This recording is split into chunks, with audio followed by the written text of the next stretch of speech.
Operating Systems, A Gentle Bedtime Journey.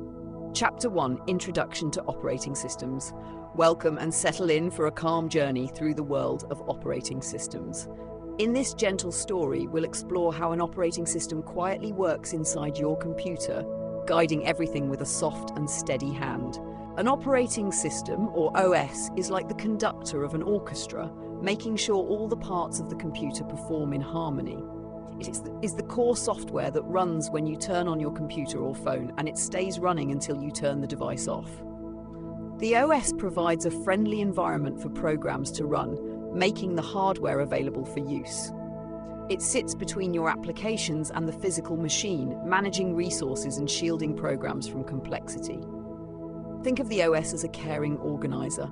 It protects each running program from others, preventing mischief or accidents. Just as a kind guardian separates children who might bump into each other, the OS isolates processes, running programs, so a bug in one won't crash another. At the same time, the OS facilitates everyone's needs, giving programs the processor time, memory space, storage, and access to devices they require.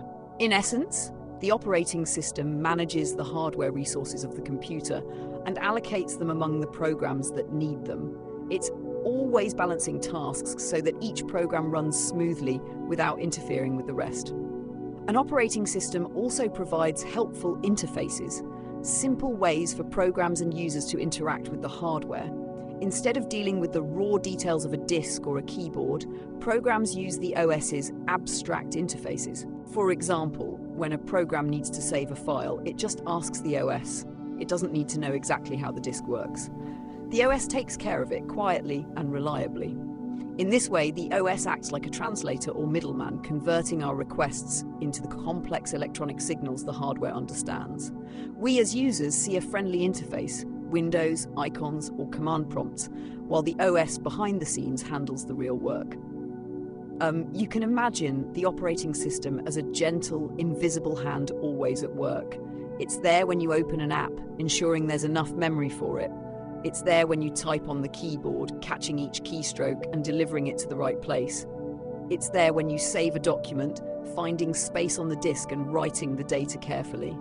All of this happens quietly, without you needing to worry. The OS is always vigilant but unobtrusive, keeping the computer's complexity hidden under a calm surface. Modern operating systems are incredibly versatile. They handle multiple programs at once and even multiple users at once on larger systems. In earlier days, there were simpler OSs, for example, on tiny devices or the earliest computers that could run only one program at a time and had no need for strict protection. But today, whether it's your laptop or smartphone, the OS is almost certainly a multitasking system, capable of juggling many tasks. If multiple people or services use the same system, it's also a multi-user system, enforcing rules so each user stays separate and secure. The OS stands guard so that no single program or user can use too much of the processor or memory at the expense of others. It's both a facilitator and a protector, helping everyone get their turn and stepping in if something behaves badly. Consider that while you browse the web, play music, and maybe run a virus scan in the background, all those programs seem to run together. The OS makes this possible by sharing the processor among them and managing memory for each. It happens so seamlessly you might not realize how much is being coordinated. The operating system is continuously making small decisions. Which program should run next, which should wait, how to allocate memory, and how to handle input-output devices that need attention. It solves many problems so you don't have to think about them. If we ask what problems does an OS solve, the answer is it handles resource management, fair sharing, and controlled access to every part of the machine, all to keep the system efficient and safe. As we begin this exploration, imagine the operating system as a calm night caretaker in a large estate.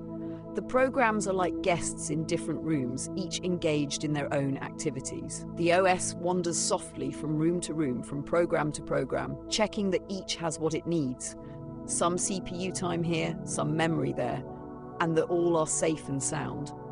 If a program, starts using too much of something or making noise that could disturb others, the caretaker gently intervenes, ensuring fairness and peace. In this way, the OS maintains a kind of harmonious balance. Everything is orderly, everything is under control. In the chapters ahead, we will delve into each of the operating system's main responsibilities one by one. We'll learn about processes, those guests which are running programs, and about the kernel, the core of the OS that's always active. We'll gently examine threads, the smaller units of work within processes that enable doing many things at once, and how the OS handles concurrency, things happening seemingly together. We'll see why synchronization is needed to keep those threads coordinated like dancers in step. We'll drift through the concept of address spaces and virtual memory, discovering how the OS gives each process its own private world in memory. We'll talk about scheduling, the way an OS decides which task runs when, like giving everyone a turn. We'll explore devices and input-output, understanding how the OS communicates with hardware like disks and keyboards on your behalf. We'll peek into file systems, which are the OS's method of organizing data on disks, like a neat filing system or library. We'll also consider different types of operating systems and different kernel designs, the various flavors and structures OSs can have, each with their own philosophy. Finally, we'll discuss system calls and privileged modes, which are the special mechanisms that allow programs to request the OS's help and keep everything secure. Each part of this journey will be soft and slow. We'll repeat key ideas gently, helping them settle into your mind like a calming refrain. By the end, you'll have a big picture understanding of how operating systems work, and perhaps be ready to drift off into a pleasant sleep, knowing that the OS in your device is quietly taking care of everything. For now, take a deep breath, relax your shoulders, and let's begin with the concept of a process and the kernel that manages it in our next chapter. Chapter 2, Processes and the Kernel. In the peaceful stillness of the night inside your computer, let's imagine the many things happening. A process is one of the most important concepts to understand here. Simply put, a process is an instance of a running program. Whenever you open an application, say a web browser or a music player, the operating system creates a process for that program. You can picture a process as a living entity or a little world for a program. It has a life cycle. It is born, when launched, it runs, and eventually it may sleep or terminate. Each process is like a separate guest in the house of the operating system, with its own room and resources. Operating systems often have many processes active at the same time. Even when you think you have only one program open, in the background there may be multiple processes working quietly. For example, the browser might have one process for each tab, plus processes for extensions, etc. The OS is designed to handle these numerous processes efficiently and fairly. Now, what does a process contain? Each process thinks it has the computer to itself. It sees a processor on which it executes instructions, it sees memory for its data, and it can use devices like disks or networks through the OS. In truth, the OS is working hard to maintain that illusion. A process is given its own environment to run in. This environment includes all the resources the program needs, but in a controlled form. It has CPU time in the form of one or more threads, which we will discuss soon. It has a chunk of memory called an address space that holds the program's code and data. It can access files and storage through a file system that the OS provides. It can interact with devices and I/O, like printing to the screen or sending data to the network through the OS. Each process is like a little universe for the program running inside it. The operating system's job is to create and manage these universes. It keeps track of each process with great care. In fact, inside the OS's code, there is usually a data structure, like a table of processes, where each process has an entry that includes all the details about it, its state, its resources, its unique process ID, and identifier number. You don't see this directly as a user, but the OS knows every process by its ID and keeps them all organized. One of the OS's most vital roles is to protect processes from each other. This means that each process cannot accidentally or intentionally mess with another process's memory or take over the CPU indefinitely. Imagine each process is in its own room with a closed door. The OS is like a watchful guardian in the hallway, ensuring that if one process tries to barge into another's space or use all the hallway time, it is stopped. Isolation is key. From a process's point of view, it's as if it has the entire machine to itself and it cannot see the others. If one process crashes or misbehaves, the OS tries to contain that damage so it doesn't bring down the whole system. Let's consider a concrete scenario. Suppose one process enters an infinite loop. A bug causes it to never stop running. Without an OS, that program would take over the processor and nothing else could run. But on a modern operating system, the kernel has mechanisms to prevent this from freezing the system. The OS scheduler, which we will talk about later, will ensure that even a looping process will be paused periodically so others get a chance to use the CPU. The OS could also allow the user to force quit the misbehaving process, reclaiming its resources.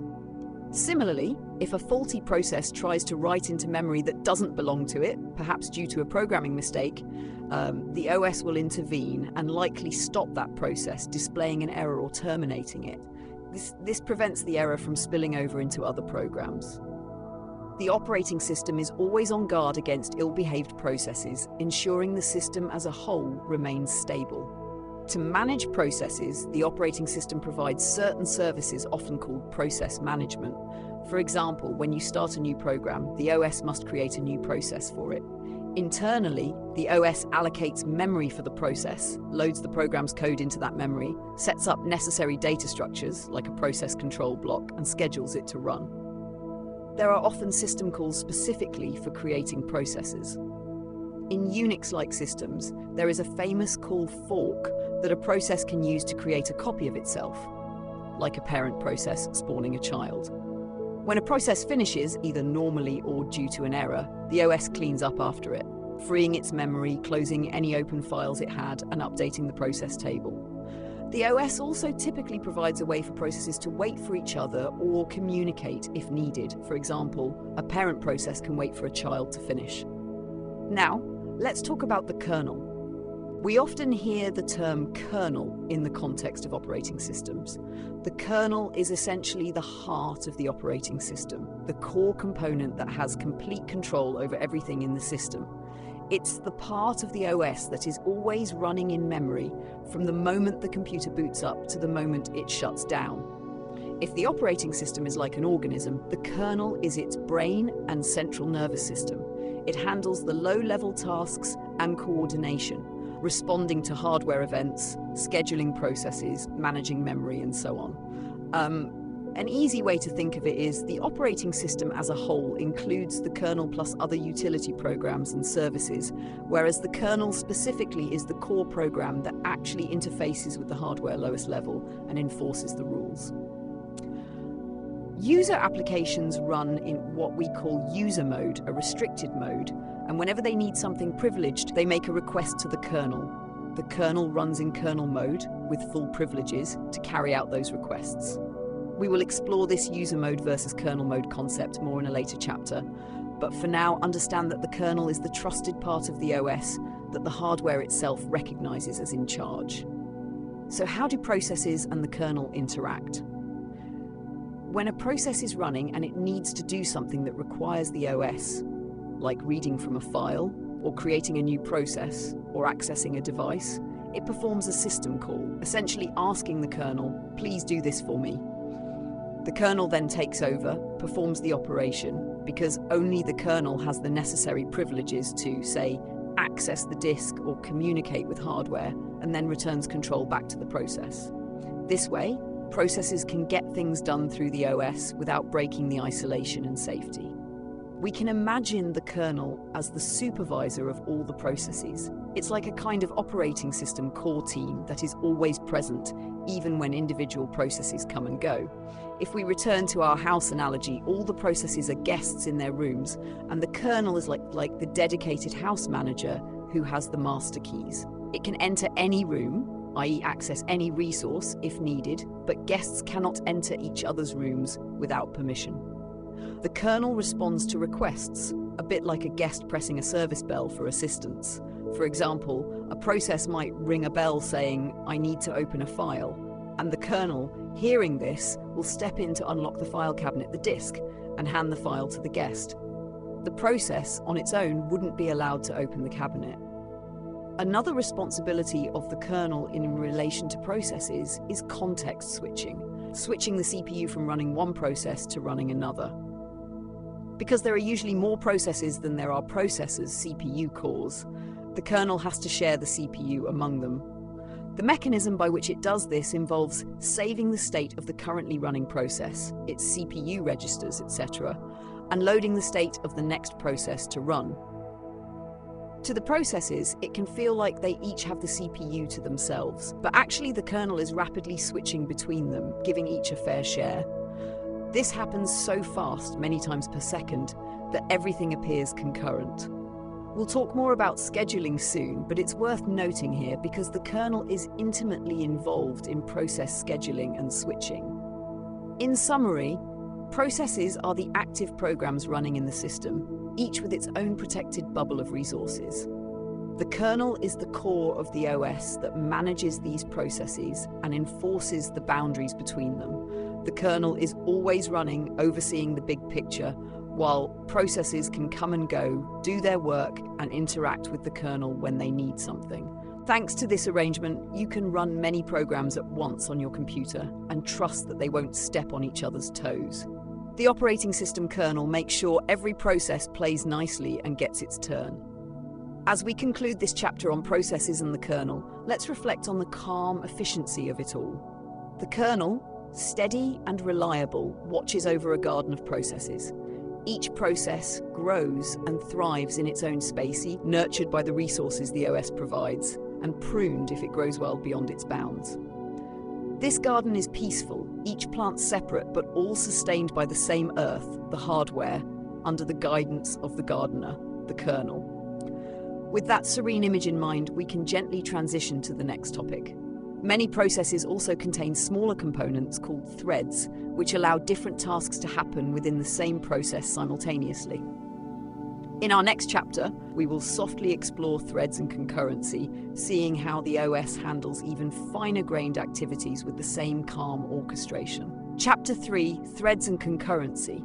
Imagine now that within each process, each little world we described, there can be multiple threads of activity.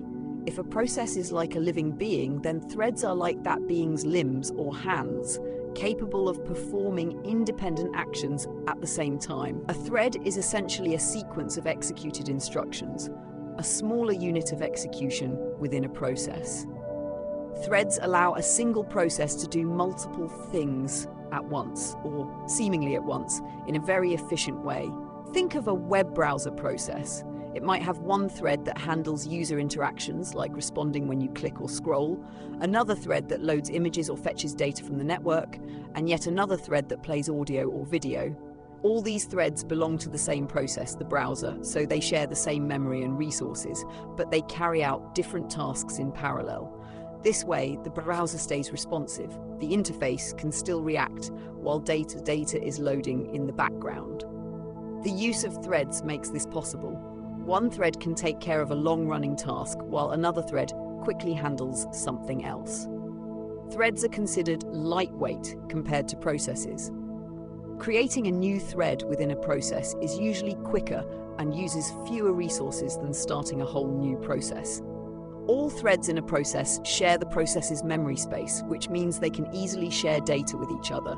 For example, threads can update the same variables. This shared aspect is both a benefit and, as we will soon see, a potential challenge. The idea of concurrency comes into play here. Concurrency means multiple threads or processes making progress at overlapping times, effectively doing work simultaneously or in an interleaved fashion. Even on a single core processor, threads can be concurrent. The OS might run thread A for a little while, then switch to thread B, then to thread C, and so on, in a rotating manner that gives the illusion they are all running at the same time. On multi-core processors, some threads truly can run at the same time on different cores. So concurrency can be true parallelism if hardware allows, or just time-sliced parallelism through scheduling.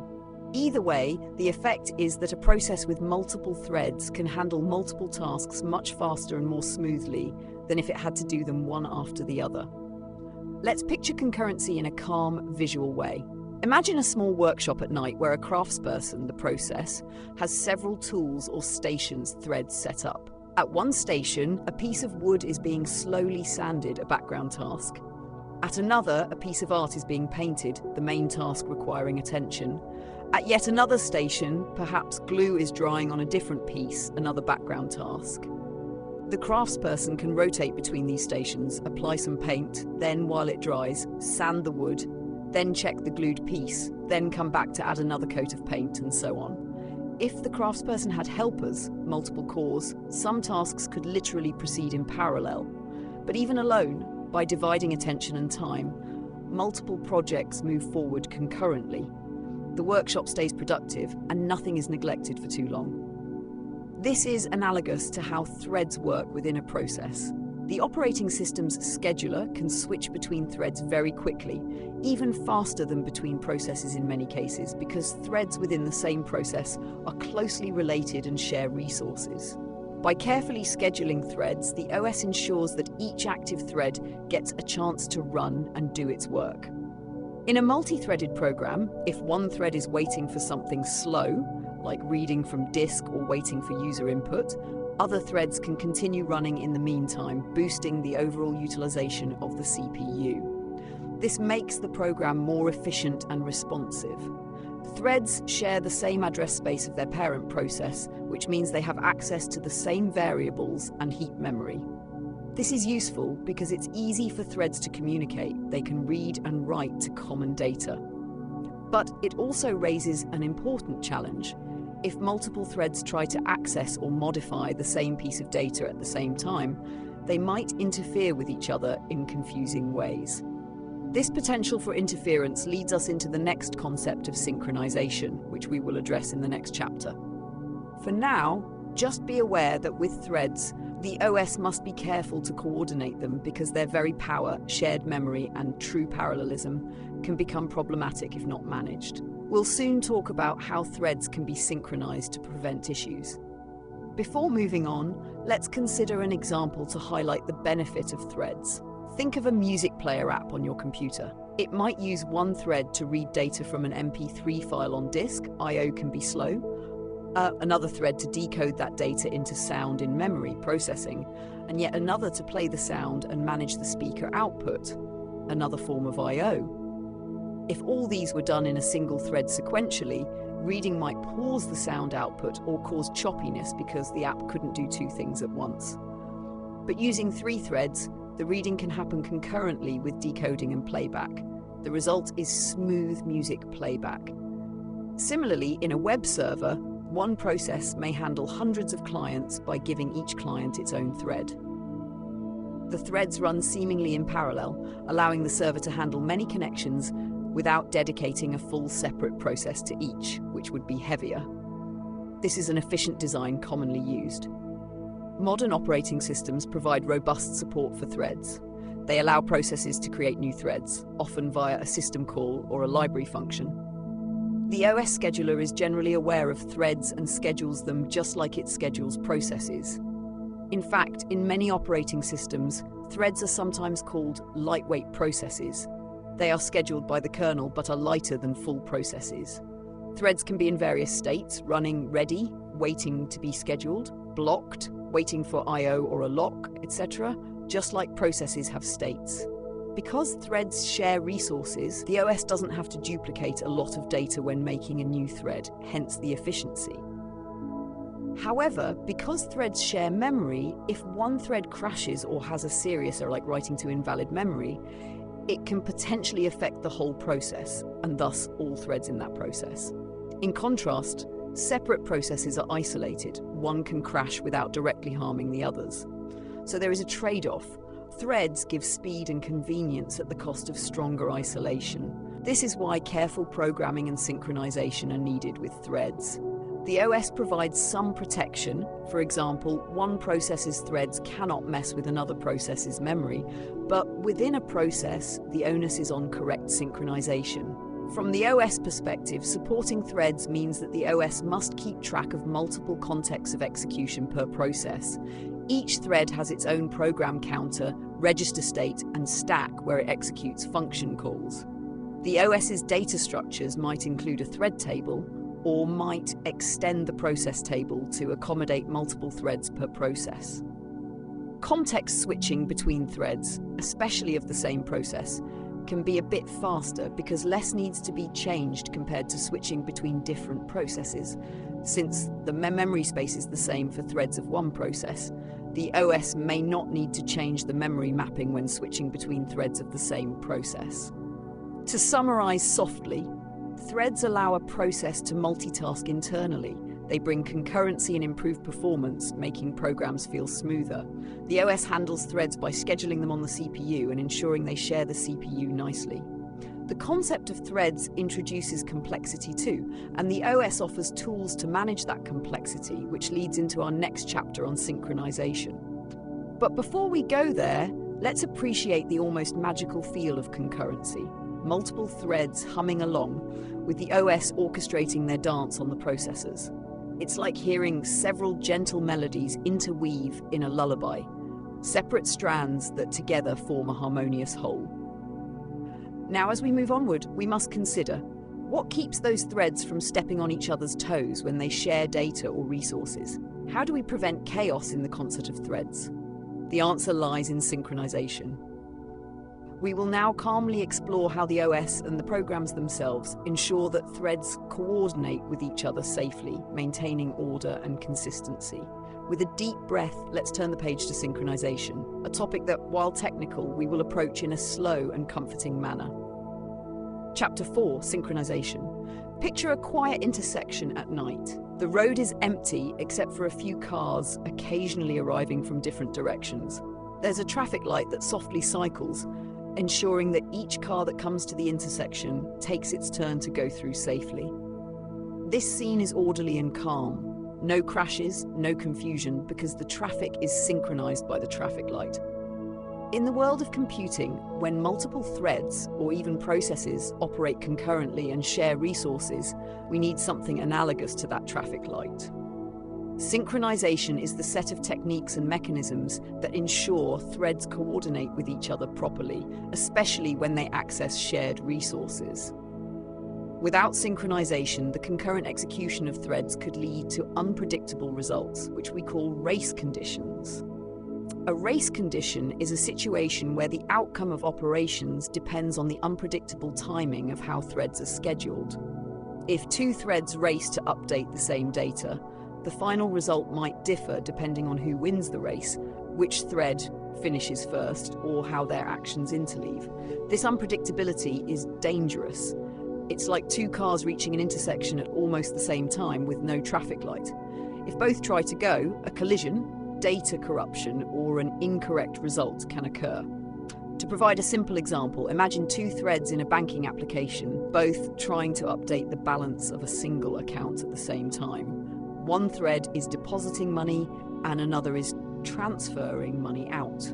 If not synchronized, they might read the same initial balance, perform their separate calculations, and then both write back, with one update inadvertently overwriting the other. The final balance might reflect only one of the operations instead of both, clearly an error. Synchronization mechanisms would prevent this by ensuring one operation completes fully before the other takes effect, or by carefully controlling the order. The fundamental concept in synchronization is the critical section. A critical section is a piece of code and the data it accesses that should only be executed by one thread at a time. It's like the intersection itself. Only one car thread should be in the intersection, critical section, at once to avoid conflict. When a thread is executing its critical section, other threads that need to execute a related critical section will have to wait until the first thread is done. This ensures mutual exclusion, a property meaning no two threads enter the critical section at the same time. Operating systems and programming libraries provide various synchronization primitives to enforce mutual exclusion and ordering. One of the simplest and most common is a mutex, short for mutual exclusion lock, often just called a lock. A lock is like a physical lock on a door. When a thread wants to enter a critical section, it must first acquire the lock. Imagine locking the door behind it so no one else can enter. When it finishes the critical section, it releases the lock, unlocking the door so another thread can enter. Only one thread can hold the lock at a time, so this guarantees exclusive access to the shared resource or code section. In our traffic analogy, the lock is like the traffic light control, effectively allowing one direction at a time. Let's imagine two threads as two polite friends who need to use a shared kitchen. They both might want to use the stove, the shared resource. If they both try to cook on the stove simultaneously, they could get in each other's way and spoil the meal. So they use a key, a lock to the kitchen. The first friend takes the key and enters the kitchen, locking the door. The second friend comes and sees the door is locked. The lock is taken. So she waits calmly outside. The thread is blocked, waiting for the lock. When the first friend is done cooking, he unlocks the door and leaves, releases the lock. Then the second friend takes the key and goes in to cook her part. The meal is prepared with no chaos, just a bit of waiting in between. This is how a mutex lock coordinates threads.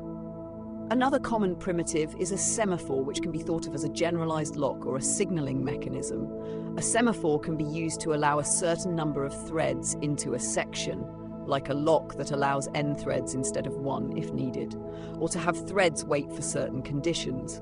But at a high level, for our gentle tour, the important idea is that semaphores and locks help orchestrate the timing of threads so that they don't collide or interfere when sharing data. Without synchronization, as mentioned, we get race conditions. Let's illustrate a race condition softly. Imagine two threads incrementing a shared counter. Ideally, if the counter starts at 0 and each thread increments once, we should end up with 2. But if they do it concurrently without locks, what can happen is thread A reads the counter, sees 0. Thread B reads the counter, also sees 0 since A hasn't written its update yet.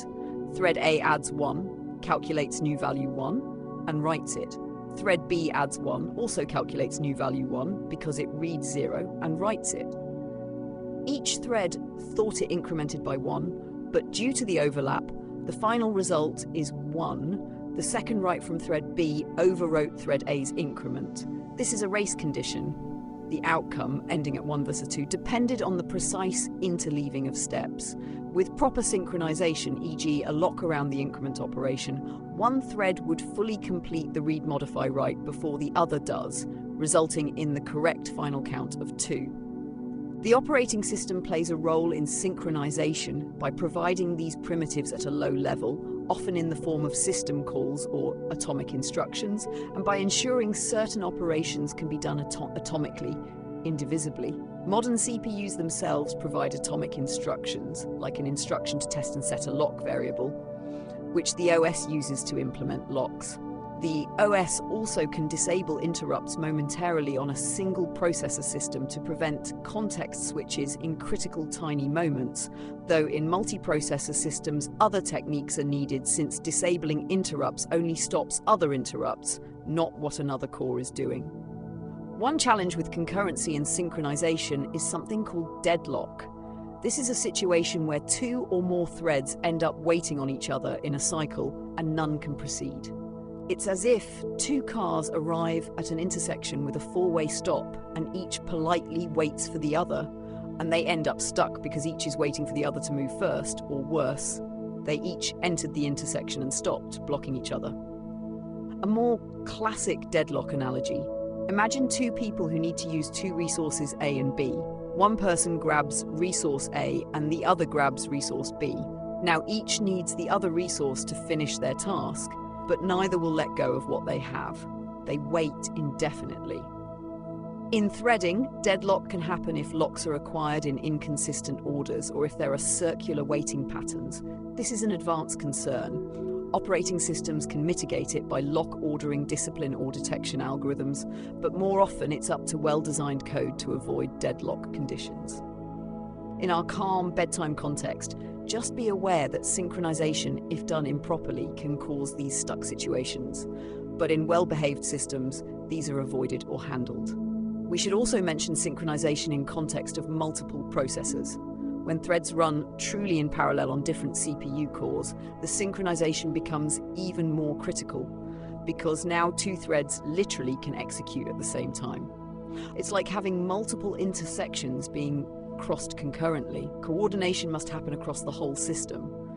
The OS uses things like memory barriers and the aforementioned atomic operations to ensure that when one core updates some shared data under a lock, another core sees that change properly and respects the lock. From a gentle perspective, think of synchronization as the art of maintaining harmony in the concurrent world. The OS gives tools, like locks, that are essentially agreements between threads.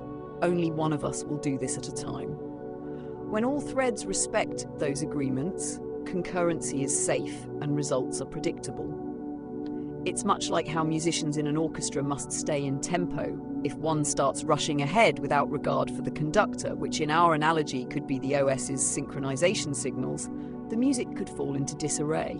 But with the right signals, the conductor's baton or a metronome beat analogous to a lock enforcement, they stay in sync and the performance is smooth.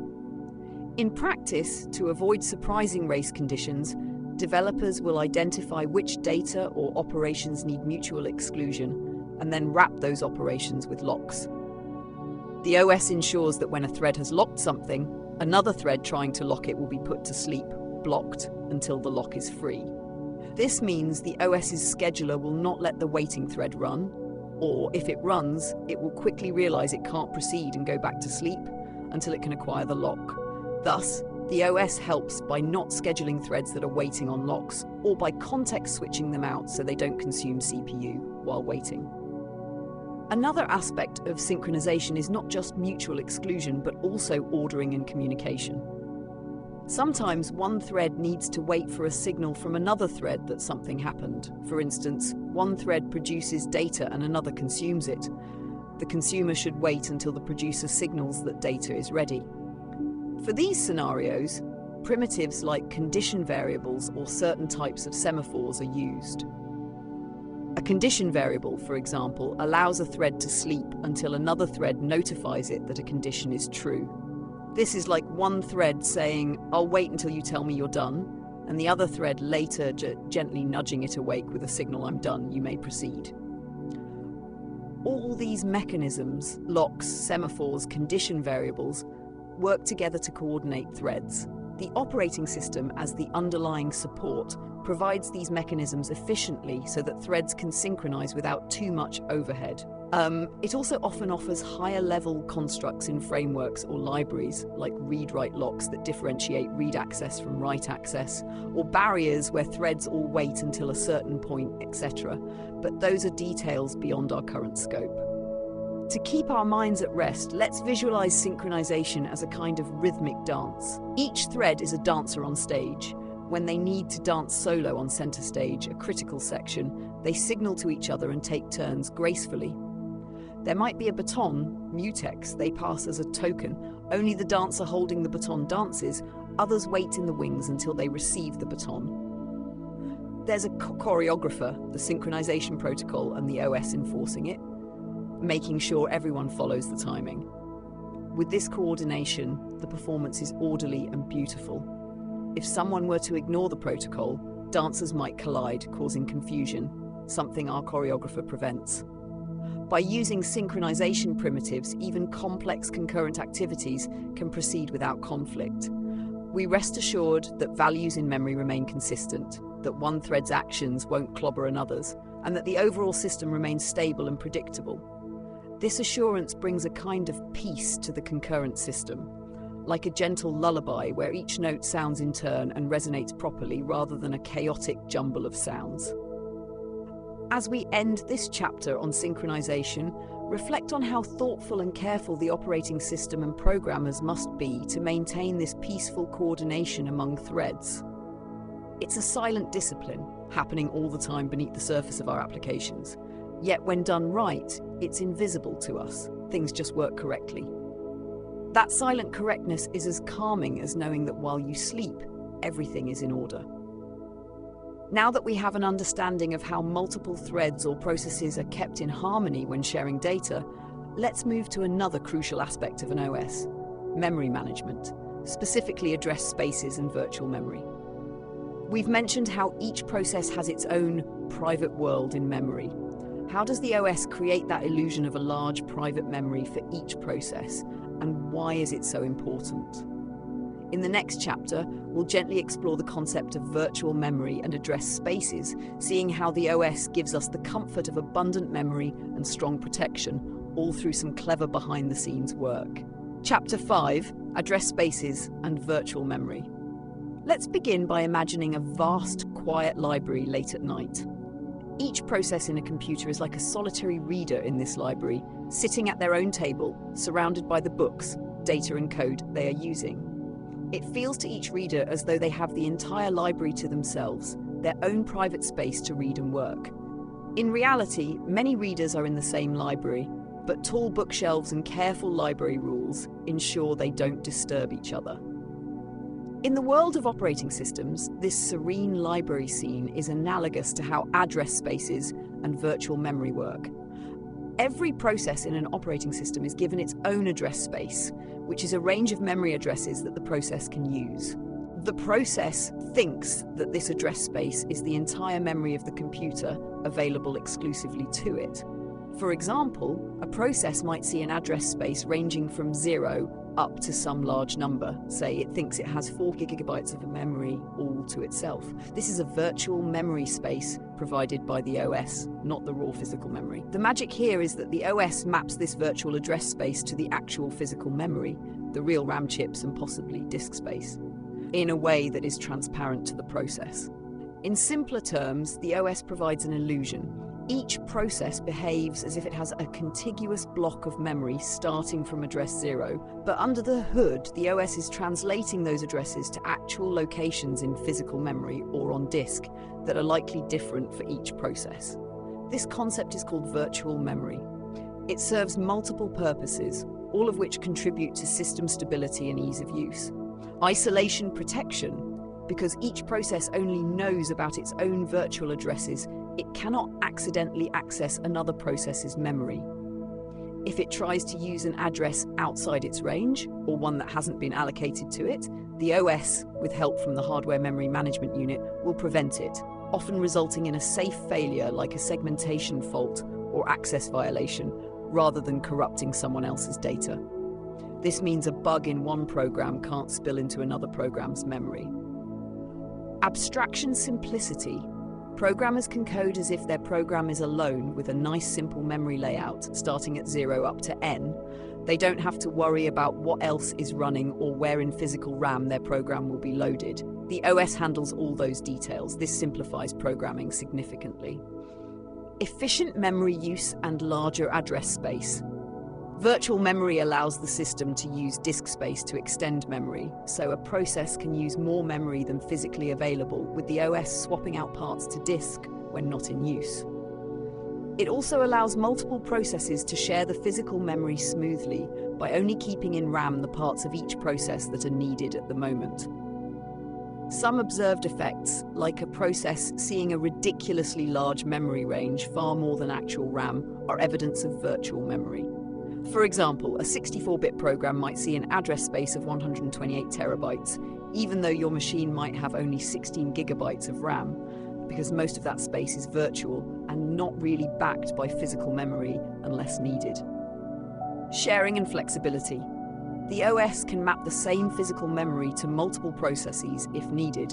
For example, if 2 processes are using the same library, the OS can load one copy of that library's code in memory and map it into both processes' virtual address spaces, saving memory. It can also move things around if necessary, though moving memory that's in use is complex. Typically, the OS will just adjust mappings rather than copy data, except in specific cases like paging to disk. How does the OS implement virtual memory? The core mechanism is something called address translation. When a process uses an address, the hardware, with tables set up by the OS, automatically translates that virtual address to a physical address. This is done using a structure called a page table behind the scenes. Memory is divided into chunks, commonly called pages, e.g. 4 kilobits in size. Each page of virtual memory either corresponds to a page of physical memory or is marked as not currently in physical memory, maybe it's on disk or not yet allocated. The page table keeps track of these mappings. When a process tries to access an address, the Memory Management Unit, MMU, of the CPU consults the page table to find where that address is actually stored in physical memory, if at all. If it's not in physical memory, perhaps the OS moved it to disk to make space, it causes a page fault and the OS will step in, load the needed page from disk into RAM, update the mapping, and then resume the process as if nothing happened, except perhaps a slight delay. This dynamic is much like a sliding puzzle or a map. Virtual memory addresses are like coordinates on a map that each process has, and physical memory is the actual landscape. The OS maintains a mapping from one to the other. Because each process has its own map, two processes can use the same address, say address X, and the OS will map them to different physical memory locations, so there's no conflict. In effect, there are two types of addresses: virtual ones that processes deal with, and physical ones that the hardware ultimately accesses. Let's return to our library analogy to illustrate a specific scenario. Two readers, process A and process B, both want to read chapter 5 of different books, and coincidentally, those chapters are on page 100 of their respective books. In each reader's experience, they open a book to page 100 and read. Reader A's page 100 is entirely different content from Reader B's page 100, even though the page number is the same. Neither reader is confused by the other's page 100 because they're in different books. Now consider the library itself has a system. It might not keep all book pages in the reading room at once. Some might be in storage if the library is low on space. If a reader turns to a page that's not currently in the room, a librarian quietly fetches it from storage, like retrieving from disk, and places it in front of the reader, maybe taking away some other pages to free space. The reader experiences maybe a small wait, but then sees the page as if it was there all along. In this analogy, the book's page number, like page 100, is akin to a virtual address, meaningful within that book process, but not globally unique. The actual physical page that the librarian hands to the reader is akin to the physical memory frame that contains the data. The librarian using a catalogue to fetch or place pages corresponds to the OS using page tables to map and swap pages. The library storage versus reading room is like disk versus RAM. Each book's own pagination ensures readers don't collide or mix up pages, similar to how each process has its own address space so they don't collide in memory. One might wonder, what about the operating system's own memory? The OS kernel itself also resides in memory and needs protection from user processes. Typically, the OS is mapped into each process's address space in a protected way. For example, many systems put the kernel in the high end of the address space of every process, but mark it so that it's only accessible when in kernel mode. That way, when a program is running in user mode, any attempt to access those addresses is blocked. But when a system call or interrupt happens and the CPU switches to kernel mode, the OS can use those addresses to access its own data structures. This means switching to kernel mode doesn't require switching to a completely different memory map. It's there, just protected. The user's pages occupy, say, the lower part of the address space, and the kernel's pages occupy the upper part, with a barrier in between that user code cannot cross. This detail is managed by the OS and hardware and is invisible to the user programs, except that they simply can't touch kernel memory, ensuring robust protection. Another benefit of virtual memory is that it allows efficient multitasking. When multiple processes run, they share the physical memory nicely. If one process isn't actively using some memory region, the OS can give that physical memory to another process temporarily. Also, if the same data is needed by multiple processes, the OS can arrange for their virtual addresses to point to the same physical memory with careful accounting. For instance, common libraries or read-only data can be shared to save space. Virtual memory also enables the concept of memory overcommitment, where the total virtual memory in use by all processes can exceed the actual physical memory. The OS bets that not all processes will need their maximum memory at the same time, a common case, and uses the disk as a fallback store called swap space for when something hasn't been used recently, freeing actual RAM for more immediate needs. It's like the library storing rarely read books in a basement and only bringing them up when someone requests them to keep the main area efficient. All these complex operations are done in a way that is mostly hidden from you and from the programs. You as a user might only notice when the system is extremely low on memory and has to swap a lot. Sometimes things slow down, a condition known as thrashing if severe. But generally, you open many applications and they all seem to work because the OS is juggling memory in the background, giving each program the illusion that it has plenty of its own memory. To put it gently, virtual memory is the OS's way of comforting each process with a large private space and protecting processes from one another. It's a cornerstone of modern OS design because it provides both safety and flexibility. Each process can sleep at night, knowing no other process will come write graffiti on its memory walls because the OS has given its own house, address space with locks on the doors. And each process can dream of a huge expanse of memory, even if physically the machine has limits, because the OS can, like a dream, swap parts of that memory to disk and back, extending what's possible. Let's not forget the term address translation, the act of converting virtual addresses to physical addresses on the fly. This happens via hardware, the MMU and the translation look-aside buffer TLB, which caches recent translations for speed. We won't go into detail on the TLB, but just know that OS and hardware work together for efficiency so that this translation doesn't slow everything down too much. It's optimized and mostly invisible. In summary, address spaces and virtual memory ensure three major outcomes. 1. Transparency. The process and programmer do not have to manage the complexity of physical memory. The OS makes it feel like a simple, contiguous memory. 2. Isolation protection. Processes cannot interfere with each other's memory intentionally or accidentally due to enforced address boundaries.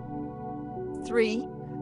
Efficient sharing. The OS can manage physical memory among many needs, share where possible, and extend memory using disk as needed, optimizing overall usage. As we close this chapter, think of the comfort this provides. You can run many applications without worrying that one will trample another's data. Each application lives in its own calm memory space. The operating system quietly moves data in and out of physical memory as required, much like the gentle librarian moving books around in the night so that every reader finds what they need when they need it. All of this is done so smoothly that as users or even as application developers, we usually don't have to think about it. It's a silent service, keeping the chaos at bay. With memory management in mind, we next consider another question. How does the operating system decide which process or thread gets to use the CPU at any given time? In other words, how does it schedule tasks? We've touched on the idea that processes take turns using the processor. In the next chapter, we will drift into the topic of scheduling, the strategies and mechanisms by which the OS parcels out CPU time fairly or according to priority among all the running tasks. This is yet another dance the OS orchestrates quietly, ensuring responsiveness and fairness. So take a slow breath, and when you're ready, we'll wander into the gentle art of CPU scheduling.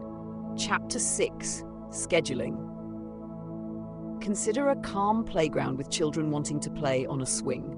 There is one swing, the CPU, but many children, processes or threads eager to use it. A kind and patient adult, the operating system's scheduler, is overseeing the playground. They make sure each child gets a fair turn on the swing for a little while. No one child can hog the swing all afternoon, and if a child is not currently wanting to swing, maybe they went for a drink of water, someone else can use that time. This simple sharing and fairness in the playground is analogous to how an OS performs CPU scheduling. The CPU scheduler is a part of the operating system that decides which process or thread runs next on the CPU. Since a typical computer has far fewer CPUs than the number of processes or threads that want to run, scheduling is necessary to manage time sharing of the processor. The scheduler's goal is to keep the CPU busy doing useful work as much as possible, never letting it sit idle when there's work to do, and to give every runnable task a chance to execute, thereby achieving responsiveness and fairness. Modern operating systems use preemptive multitasking, meaning the OS can interrupt a running task to switch to another, ensuring no single task monopolizes the CPU for too long. This is usually achieved with a timer interrupt that goes off periodically, for example, every few milliseconds. When the timer interrupt triggers, the OS can decide to perform a context switch, saving the state of the currently running process or thread and loading the state of another one to run next. The small slice of time each task runs before the next switch is often called a time slice or quantum. Think of it like the playground adult saying, "All right, you have 30 seconds on the swing, then it's the next child's turn." If the time slice is, say, 50 milliseconds, 0.05 seconds per thread, and the OS rotates among tasks, this happens fast enough that to a human, it seems like programs are running simultaneously, because each one is getting a tiny turn so frequently. The scheduler has to consider several objectives. Commonly cited goals include responsiveness, fairness, and efficiency. Responsiveness: if you press a key or click something, the OS should schedule the corresponding process, maybe the text editor or browser, quickly so it can respond without noticeable delay. This is especially important for interactive tasks like user interface threads, which should run frequently to keep the system feeling snappy. Fairness: each process or user should get a fair share of the CPU over time so that no one is starved. Fairness doesn't always mean equal share. Sometimes processes have different priorities or needs, but generally it implies avoiding starvation where a task never gets CPU and giving roughly proportional service. Efficiency: the scheduler should also be mindful of the overhead of switching tasks. Context switching is not free, it has some cost. If we switch too often, we waste time saving loading registers and maybe causing caches to be reloaded.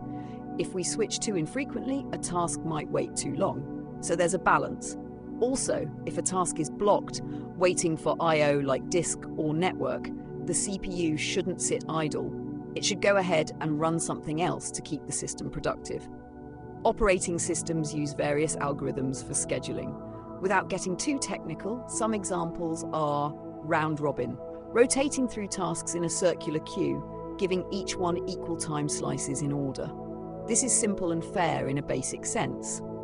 Priority scheduling: each task has a priority, and the scheduler always picks the highest priority task to run next.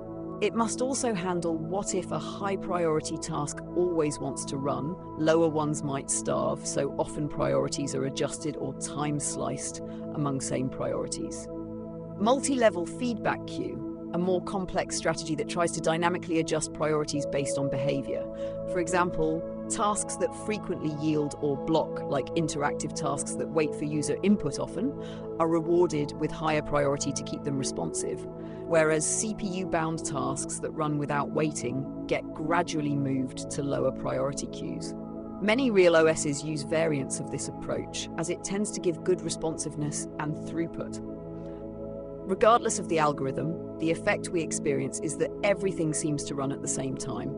If you have a music player open, a web browser, and a document editor, the OS is rapidly switching between all their threads. So in 1 second, it might give a few milliseconds to the music decoding thread, so the music continues to play, then a few to the browser loading some content or refreshing the display, then a few to the editor, so your keystrokes register, and so on, cycling around many times per second. Because these slices are so small, none of the programs freeze or feel unresponsive, assuming the scheduler is doing a good job and the system is not overloaded. The scheduler also deals with tasks that are blocked or waiting. If a process is waiting for something, like user input, disk I/O, or a lock, it doesn't need the CPU at that moment. The OS will mark it as waiting and not schedule it until the event it's waiting for happens. This is like a child stepping out of the line for the swing because they're tying their shoe or waiting for their parent to push them. The adult sees they're not ready to swing and calls the next child instead. Once the child is ready, the event is done, they can rejoin the line. This way, CPU time isn't wasted on tasks that can't make progress right now. Additionally, systems may have more than one CPU core. In that case, the scheduler also has to decide which tasks run on which core. If you have n cores, the OS can run n tasks truly in parallel at any given moment. The principles remain similar, but now the OS is balancing load across multiple processors. It tries to keep all CPUs busy if there are tasks to run for efficiency. If there are more tasks than cores, it still has to time share on each core. Also, often a task that was running on a certain core might be better to run on the same core later due to CPU cache warmth, etc. A concept called processor affinity. The scheduler may take that into account. Let's consider some special cases in scheduling. Real-time systems, like those controlling machinery or robotics, sometimes need a very deterministic scheduling. Certain tasks must run by certain deadlines. Most general-purpose OSs, Windows, Linux, etc., are not hard real-time by default, but they often have some ability to prioritize tasks to mimic some real-time behavior, or have variants that are real-time. In a bedtime context, we'll just note, typical OS scheduling is best effort and priority-driven, not strictly deadline-driven. Another concept is context switch cost. When the OS switches from one task to another, it must save the state, registers, program counter, etc., of the old task and load the state of the new task. This is a small overhead.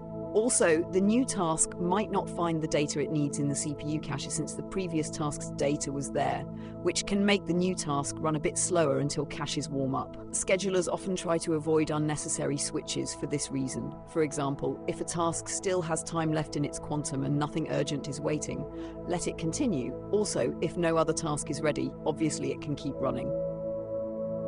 Also, if one task finished early or is waiting, the scheduler immediately can switch without waiting for the time slice to expire. This improves efficiency and responsiveness because we don't leave the CPU idle.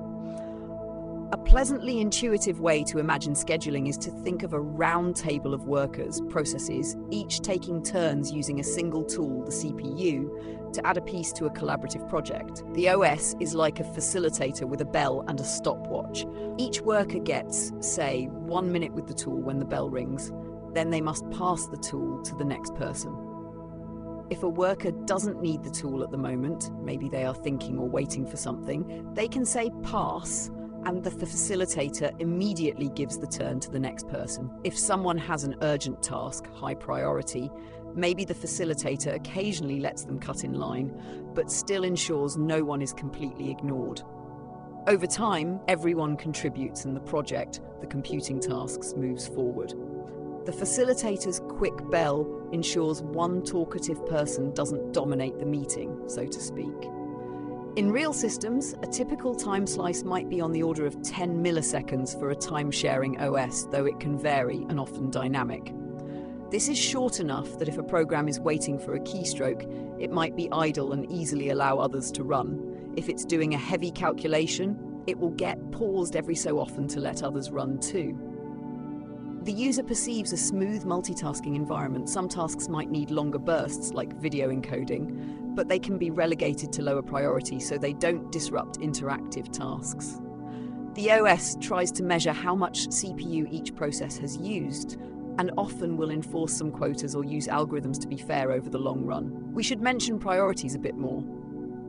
Many OS allow processes to have different priority levels. For example, a system process might be high priority, a background update might be low priority. The scheduler uses these priorities to influence decisions.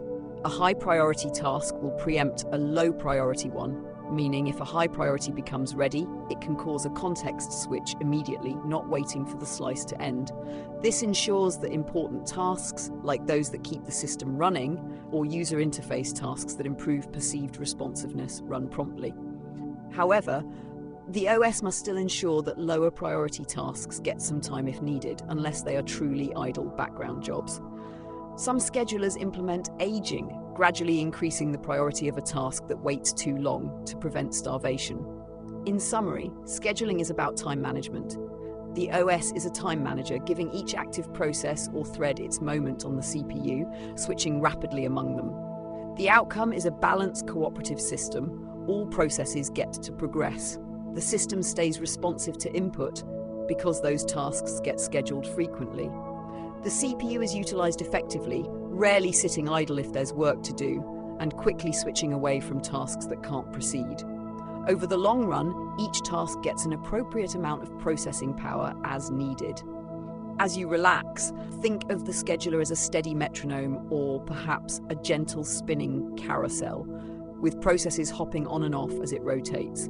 Each process enjoys a ride execution and then steps off to let the next one on. The carousel spins quickly enough that everyone feels like they're riding almost continuously. This rhythmic sharing keeps the computing experience smooth. Now, with CPU scheduling understood as the orchestrator of who runs when, we will transition to consider another domain where the OS plays orchestrator, the world of devices and input-output I/O. The CPU and memory are core inside the computer, but much of what computers do involves communicating with external devices, disks, keyboards, screens, network interfaces, printers, and more. The operating system also carefully manages these interactions, ensuring devices are used properly and efficiently. In the next chapter, we'll gently explore how the OS handles devices and I/O, keeping everything coordinated. Take a moment, perhaps picturing the OS as a calm air traffic controller guiding data to and from devices. And when you're ready, we'll proceed to devices and I/O. Chapter 7, Devices and Input-Output. Our journey now moves to the edges of the computer, the places where the computer interacts with the outside world. These are the devices: keyboards, mice, screens, printers, hard drives, solid-state drives, USB sticks, network cards, cameras, and so on. Handling input and output I/O is a crucial role of an operating system. We can imagine the OS as a polite translator or operator, sitting between the human or other systems and the raw hardware of these devices, making sure communication is smooth and controlled.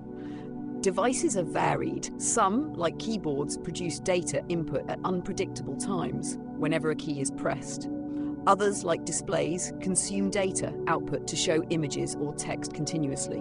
Storage devices like disks both produce and consume data you read from and write to them. One tricky aspect is that devices often operate at very different speeds from the CPU. A processor might do billions of operations per second, while a human typing is generating maybe a few characters per second at best. And a hard drive might only read some hundreds of millions of bytes per second, and with latency in milliseconds, which is eons for a CPU. This mismatch in speed means the OS must often wait for devices or do other tasks in the meantime, which ties back to why we have concurrency and scheduling. The OS manages devices through modules called device drivers. A device driver is special software, often part of the OS kernel, that knows how to communicate with a specific piece of hardware. Because there are many kinds of hardware, modern OS kernels include a lot of drivers. In fact, a significant portion of an OS's code is device drivers. Each driver implements a standard interface that the rest of the OS can use for that type of device, like read block from disk or send packet through network. The driver translates those requests into the actual commands the hardware needs. Communication with devices typically happens by reading and writing special hardware registers of the device.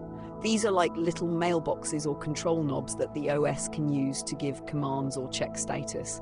For example, a disk controller might have a register where the OS writes the address of a disk sector it wants to read, and another register where the OS writes a command like read, and then the disk will start performing that action. The OS can then read a status register to see if the disk operation is complete, and another register or memory buffer where the data is available once read. The details vary by device, but the OS abstracts these details away from user programs. Instead of dealing with registers and interrupts directly, you or application programmers use system calls like open, read, write on files, or high-level APIs like drawing a window or sending network data, and the OS behind the scenes uses drivers to actually do it. There are two fundamental ways an OS can manage I/O with devices: polling and interrupts. Polling means the OS repeatedly checks the device to see if it has new data or if it's finished a task. It's like waiting by a pot to boil and constantly looking at it every few seconds. Are you done? Are you done? Polling is simple, but can waste a lot of CPU time if the device is slow, because the OS is just cycling, checking status, and finding nothing changed most of the time. Interrupts are a smarter way. The device itself will signal the CPU when something happens or when it's done with a task. This is like the pot whistling when the water boils, or a phone ringing when someone has a message for you, as opposed to you checking the phone constantly. In computing, an interrupt from a device causes the CPU to stop what it was doing, save its state, and jump to a special routine, the interrupt handler in the OS, often part of the driver, to service the device's needs. For example, when you press a key, the keyboard hardware sends an interrupt. The CPU pauses the current program, the OS's keyboard driver runs and reads the keystroke data from the keyboard's register, places it into a buffer in memory, and then resumes whatever it was doing. The program that is waiting for key input will eventually receive that character from the OS buffer. Most modern OS interactions with devices rely heavily on interrupts because it's efficient. The CPU can go do other things and get notified exactly when needed. Polling is still used in some scenarios, especially for very simple or time-sensitive tasks where polling at set intervals might be easier, or for devices that don't support interrupts. Some systems use a hybrid. For example, a driver might poll for a very short time if it expects a quick response, otherwise arm an interrupt. Because devices operate relatively slowly, the OS often has to coordinate between the fast world of the CPU and the slow world of devices. One mechanism used is buffering. The OS will often use memory buffers to temporarily hold data coming from or going to a device. For instance, when writing to disk, the OS might accumulate some data in a buffer and then write it out to the disk in one go when ready, maybe grouping writes to optimize disk usage. Conversely, data coming from a network might be stored in a buffer until a program reads it. This buffering helps match speeds and also handle bursts of data. Another concept is direct memory access, DMA. Many devices have the ability to transfer data directly to or from main memory without involving the CPU for every byte. For example, to read a block from disk, the OS can tell the disk controller, please read block X and put it into memory address Y by setting up a DMA request. Then the OS can go do other things. The device bus controller will manage the transfer of data from the disk to memory directly. Once finished, the disk controller will interrupt the CPU to say, I'm done, data is in memory. This is much more efficient than having the CPU read each byte from the disk register and store it to memory itself. So, modern OS drivers utilize DMA for large data transfers whenever possible. The CPU is then free to schedule other tasks while data is moving in the background, which is great for performance. Let's consider how the OS presents devices to user programs. Many OSs present a uniform interface to devices, often modeling them as files or streams. For example, in Unix-like systems, almost everything can be treated like a file. You can open dev keyboard, for example, conceptually, and read from it to get keys, or write to /dev screen to display. These are not literal on modern systems due to GUI layers, but the philosophy is there. The OS hides the peculiarities. If it's a disk file, you use read and write, and the OS handles whether that's a spinning disk or an SSD or even a network drive. This abstraction is powerful. Programs don't need to know the hardware specifics. However, for actual I/O operations, the OS must eventually do device-specific things. For a disk read call, the OS will figure out which device and which sectors correspond to the file data requested. It will issue the necessary commands to the disk driver to fetch that data. While the disk is moving its head and rotating to find the data, if a hard drive, which could take a few milliseconds, the OS might put the reading process to sleep, blocked state, and let other processes run. Once the disk signals that the data is ready, interrupt, the OS wakes up the process and gives it the data, fulfilling the read call. For output, say write to a file, similarly the OS might buffer the data, possibly delaying the actual device write for efficiency. This is why sometimes you have to flush output, or in OS terms, data might be cached in memory and written to disk later. But eventually, it ensures the data is written to the device safely. Handling multiple devices at once is another juggling act. You might have a disk operation, a network packet arriving, and a keyboard press all around the same time. Devices generate interrupts asynchronously. The OS must have interrupt handlers for each and a strategy to prioritize them if needed. Usually devices have interrupt priority levels, and the OS will disable certain interrupts when handling others briefly to avoid chaos, or use a system of interrupt controllers to queue them. The goal is to not miss any events and to service everything timely. We should mention drivers in user space versus kernel space. Traditionally, device drivers run in the kernel because they need to access hardware registers and high privileges to do so. However, some OS designs allow certain drivers to run in user space for better stability. If they crash, they don't take the kernel down. For example, some printer drivers or network protocols can be in user space if the OS supports it. But in any case, from our perspective, drivers are part of the OS's machinery to deal with devices. Consider a scenario. You click Save in a text editor. This action goes through many layers. The UI sends a message to the app's save function. The app calls a library function to write to a file that goes to the OS through a system call write. The OS's file system code figures out where on disk to write, maybe updating a directory, etc. The disk driver is invoked to actually perform the writes via the disk hardware, and then the OS signals completion back up. Each step is handled gracefully by the OS. You, as the user, just see that a file was saved.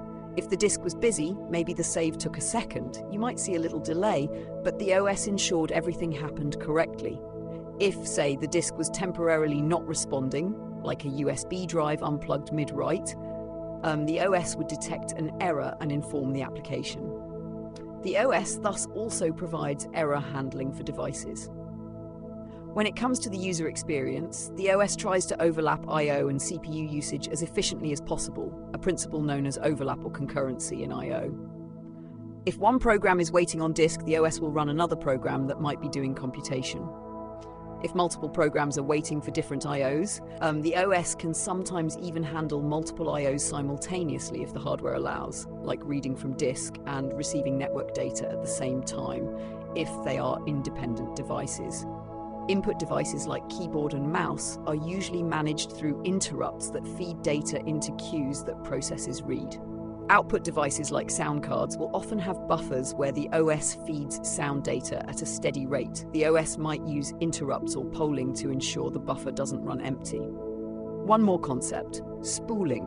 For slow shared devices like printers, OS might use a spool, a buffer, often on disk, where print jobs are queued. The OS prints them in turn. This prevents one job from intermixing lines with another. Each gets the printer exclusively while it prints, but others can prepare their output and send to spool without waiting for the device to be free first. From a RESTful perspective, imagine the OS as a conductor for a symphony of devices. Each device is an instrument that plays at its own tempo. The disk might be a slow drum, the keyboard a light flute that occasionally toots, the network a violin sending continuous melodies, the screen a harp shimmering rapidly with refreshes. The OS conductor listens for signals, interrupts, a raised hand from a section indicating they need attention, and responds by directing focus to that instrument, running the device handler. It ensures that no instrument plays out of turn or too loud to drown others out. Everything stays in time and coordination. Data flows from devices into memory and from memory out to devices is like a carefully managed flow of musical notes from sheet to audience. This orchestration of devices is a quiet background duty of the operating system. We usually only notice if something goes wrong, like a device isn't working or things slow down if a device is heavily used. But when done right, it's seamless. You press keys, they appear on screen, you move the mouse, the pointer moves, you click a link, the network fetches data and it shows up. You play a movie, video and sound devices deliver it smoothly. The OS is behind all of that, coordinating. Having discussed how OS handles individual devices and I/O in general, let's move on to a specific kind of device that warrants its own focus: the disk, storage, and the file system. We've touched on reading and writing files, but now we'll delve deeper into how the OS organizes data on storage media and how files and directories are managed. This is an important abstraction that the OS provides, a file system to structure all the data, making it easy for us to store and retrieve information by name rather than dealing with raw blocks. In the next chapter, we'll gently walk through file systems and their role. So take a comfortable pause, and when ready, we'll transition to disks and file systems. Chapter 8, Disks and File Systems. If you think of the operating system as the steward of a large digital house, then the file system is like the organized pantry, closets, and filing cabinets where everything is stored neatly for later use. The OS is responsible for storing your data, documents, photos, programs, and all on physical media, like hard drives or SSDs, and retrieving it intact when you need it. To do this, it uses a file system to impose structure on the raw hardware. A disk, whether a traditional spinning hard disk or a modern solid-state drive, stores data in large chunks. For instance, a typical hard disk might be thought of as a linear sequence of fixed-size blocks, often 512 bytes or 4096 bytes each. These blocks are numbered from 0 up to the capacity of the disk. By itself, that's not very user-friendly. You'd have to remember which block numbers correspond to which data. That's where the file system comes in. It is an OS component that organizes these blocks into files and directories, also called folders. A file is a logical collection of data, given a name. We use file names and directories to identify our data, and the OS maintains the mapping from those names to the actual blocks on the disk that contain the data. For example, when you open a text file, report.txt, the OS looks up the file system's records to find which blocks of the disk hold the content of report.txt. Then it goes and reads those blocks and gives the data to your text editor. The file system keeps a sort of table of contents for the disk. There are different ways to implement it, but conceptually it's like an index at the front of a book. One common structure is something like a master file table, or a collection of inodes, index nodes, for each file. Each file's entry, inode, might contain metadata like file size, timestamps, permissions, etc., and pointers to the blocks that make up the file's content. To manage directories, the file system uses special files that act as maps from names to file identifiers like inode numbers. A directory is basically a list of file names and the references to the actual files, their inode or index number. This is how you can have a human-friendly structure. Directories can contain files and other directories, subdirectories, forming a tree-like hierarchy. At the very top, you have a root directory, often represented as / in Unix or a drive letter in Windows like C, SAH. From there, branching out to subdirectories and files. For example, the OS might know that in the root directory there's an entry for home, a directory.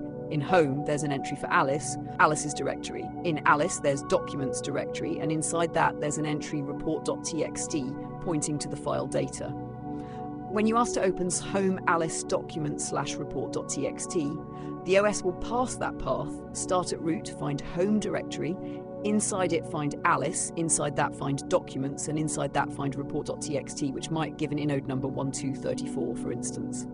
Then it looks up inode 34 in the disk's inode table to find out which blocks the file occupies. Then it can fetch those blocks from the disk. The OS ensures only authorized access to. File metadata includes permissions that the OS checks to allow or deny a process the right to read or write a file, particularly in multi-user systems, so one user can't just read another user's private files, for example, unless permissions permit. Since disks are much slower than CPU RAM, OS tries to reduce disk I/O by caching disk blocks in memory, using some of the physical memory to hold recently or frequently used disk data. This is usually called the buffer cache or page cache. When you read a file, the data might stay in memory so that if you or another program reads it again soon, it doesn't have to hit the disk again. Similarly, writes might be buffers, might say write complete to a program, but actually store the data in memory and flush it to disk a bit later. This improves performance, but requires careful design to ensure data isn't lost in crashes. OS can flush at key times, or there are options to force flush, etc. File systems also often provide additional features. Hierarchical namespaces, as described, directories within directories allow an organized tree structure. File names and path names. Humans use path names, like C uses Alice report, txt, or /home alice/report.txt. The OS separates those into directory components and then resolves step by step. Links. Many OS file systems allow multiple names, links, for the same file. There are hard links, 2 directory entries refer to the same underlying inode file, and soft, symbolic links like shortcuts or aliases that point to another file's path. Hard links mean one file can appear in multiple directories. It's essentially a single file with two names. Soft links are special tiny files that refer to another file's path, like a forwarding reference. Special files.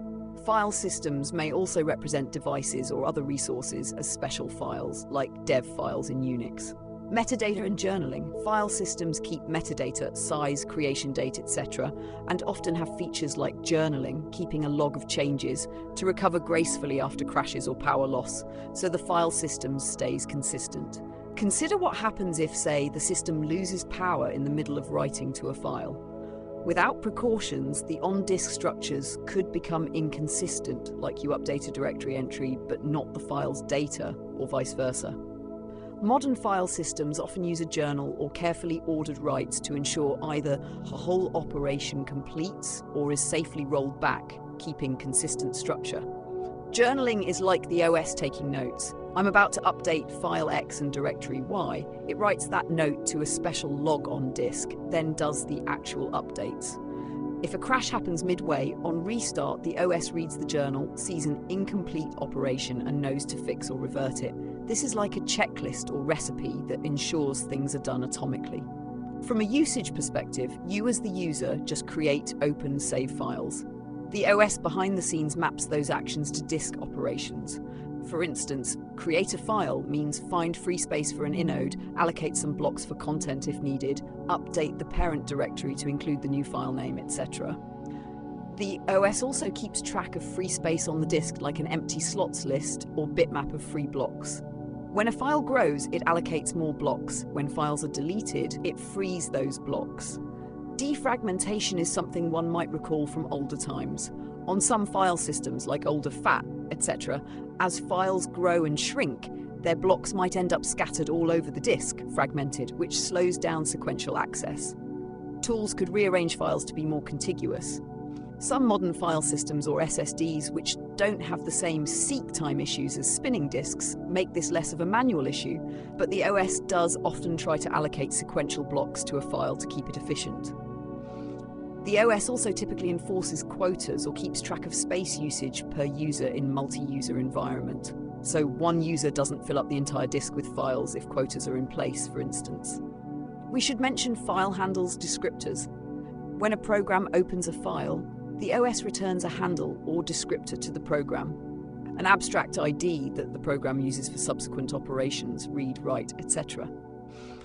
The OS internally has a table of open files per process and a global table. This is to manage state like the current position in the file, if reading sequentially, the mode, read or write, etc. It also ensures controlled access. The program can't just read any file unless it opened it, with appropriate permissions. Back to analogy, think of the file system as a library. The disk is like a giant archive room with numbered boxes, blocks. The file system is the librarian who maintains an index of what is in each box, grouped by categories, directories, and with labels, file names. When you ask for a book file, you use the catalog directory path to find where it is, and the librarian fetches the specific boxes blocks containing that book's chapters, file contents.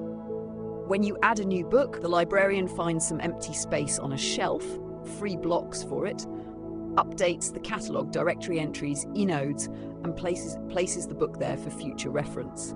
If a book is removed, the librarian updates records and frees that space so it can be reused by new books. This organization is crucial for our ability to manage data. Without file systems, we'd be dealing with raw disk block numbers, and it would be horribly inconvenient and error-prone. From a meditative perspective, consider how your files persist even when the computer is off. The OS has carefully written them onto magnetic or flash memory in such a way that when you return, it can reconstruct the exact data. It's like our memories stored in journals. The OS writes the computer's memories data into a stable form on disk, so nothing important is lost when power is cut, and it can recall them later by reading the journals. Types of file systems. There are many: NTFS for Windows, XT4 or BTRFS or ZFS for different Unix Linux systems, APFS for modern Apple, etc. Each has its own structures and features, but they all serve the same basic purpose. Some are optimized for speed, some for reliability, some for special uses like flash memory has different constraints than spinning disks. but the OS typically hides these differences under the common API, POSIX file API, for example. So programs don't need to worry about it. The OS can even support multiple file systems at once, e.g. reading USB drives of different format, network file systems, etc. Multiple file systems and partitions. On one physical disk, you can partition it into sections, each with its own file system. The OS can manage multiple volumes like C and D drives in Windows or multiple mounted file systems in Unix. It presents them in the directory tree or as separate logical drives. It keeps track that, say, anything under /mnt USB is actually on a removable USB drive, and it knows how to access that device and file system accordingly. If that drive is removed, the OS will handle it, hopefully gracefully, by unmounting that file system or warning the user if files were in use. Network file systems. The OS can even make files on a remote server appear as part of the local file system through NFS, SMB, etc. This is like the librarian being able to fetch books not just from the local library, but from a library across town using a telephone line network. The OS again abstracts it so that programs see a file, but behind scenes it may be retrieving data over the network. We likely won't dive into that, but it's another demonstration of OS's role in abstracting storage. In summary, the OS's file system provides a familiar, organized view of data storage for users and programs, translating that to the messy physical reality of disks. It ensures data is stored reliably, can be found by name, and is protected from unauthorized access. It's one of the most important interfaces of an OS because ultimately everything, programs, documents, settings, lives in the file system long term. Picture a calm scene of a records archive, rows of labeled cabinets, directories, each with folders, subdirectories, and documents files. A gentle archivist, the OS, walks the aisles, filing new documents, retrieving requested ones, cross-referencing in the catalogue.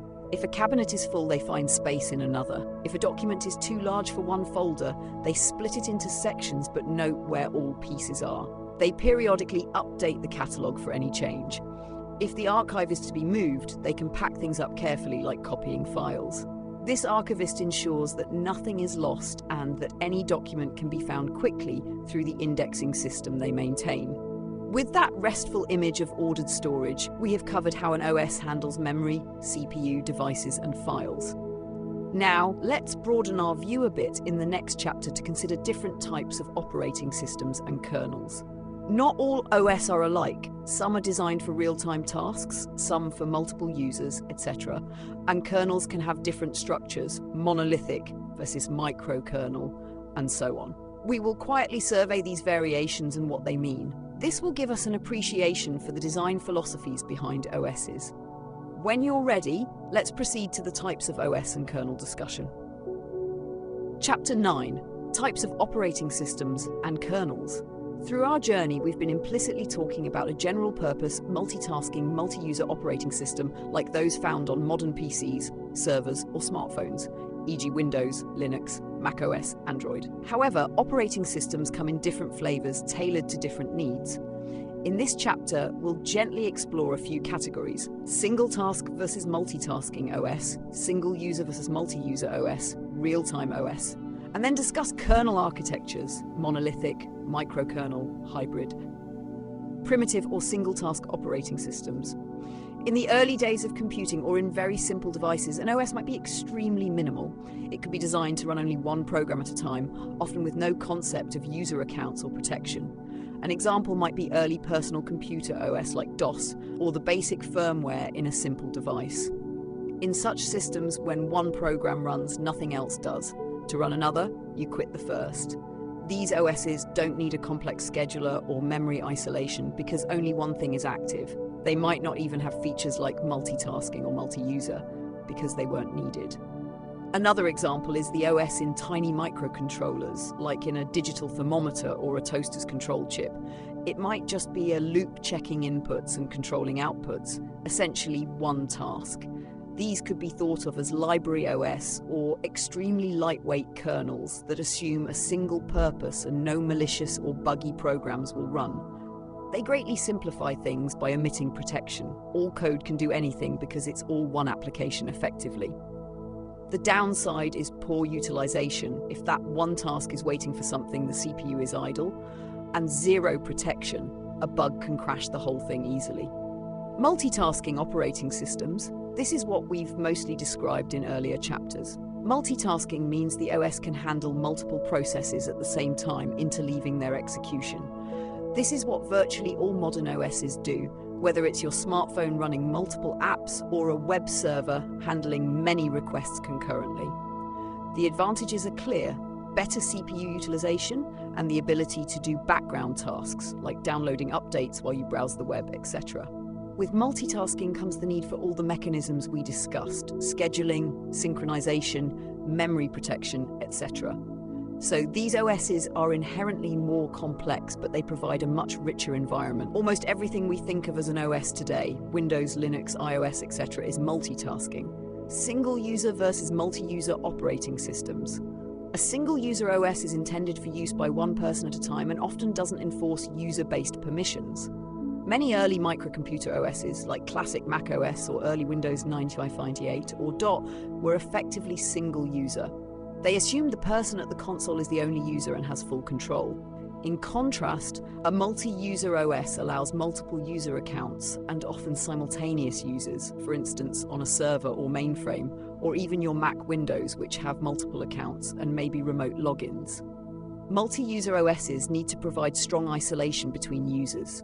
One user's processes shouldn't access another's data without permission. They also manage fair resource allocation among users. For example, on a multi-user system, the scheduler might ensure no single user's processes consume all CPU if others need it, perhaps by weighting or quotas. The OS must also ensure that a user cannot do something that affects the whole system's integrity, unless they're an admin. Unix was multi-user from early on. Windows became more multi-user capable in the NT line. Multi-user OSs often incorporate security features like authentication, login with password, file permissions, so user A can't read user B's files as we mentioned in file system, and process isolation beyond just memory, like not allowing signals or debugging of another user's processes, etc. If you have a laptop that you share, it's multi-user, even if not concurrently but just with separate accounts. But think of large servers or academic computers where many users might log in via network and run programs concurrently. That's fully multi-user in the concurrent sense. One interesting note, multi-user OSs exploit that not all users will be fully active at the same time. User activity is bursty, like you type for a bit then pause to read. So the OS can serve multiple users without needing n times the resources for n users because it interleaves their usage. However, it must handle cases where users try to use too much, e.g., one user might try to hog CPU, which the OS prevents by scheduling, or hog memory, which the OS can limit per user, etc. Real-time operating systems, RTOS. These are OSs designed for situations where the timing of operations is critical. In a hard real-time system, missing a deadline could be catastrophic. Think of an OS controlling anti-lock brakes in a car. It must respond within milliseconds or the car might skid, which is unacceptable. In a soft real-time system, deadlines matter, but occasional misses are tolerable, like streaming video, where a dropped frame is okay, but too many cause visible issues. Real-time OSs differ in that their scheduler is designed to guarantee that high-priority tasks get CPU time when needed within strict time bounds. They often allow the programmer to specify task priorities that truly preempt everything else, and scheduling algorithms like rate monotonic or earliest deadline first might be used. Also, they might reduce features that could unpredictably delay tasks, like virtual memory paging is often avoided in hard RTOS, because if a page fault happens, that task might be delayed unpredictably. Many general OS, Windows, Linux, have real-time variants or settings, but aren't inherently hard real-time by default. On the other hand, specialized systems like VxWorks, FreeRTOS, or even the Control OS in a car are built for deterministic timing. One might say Windows and Mac OS are real-time in a general sense that they respond quickly, but the notes point out they are not real-time OS in the strict sense. They can't guarantee a specific maximum response time under all conditions, whereas actual RTOS are designed to give such guarantees for certain operations. Now let's talk about kernels, the core part of the OS. There are different kernel structures.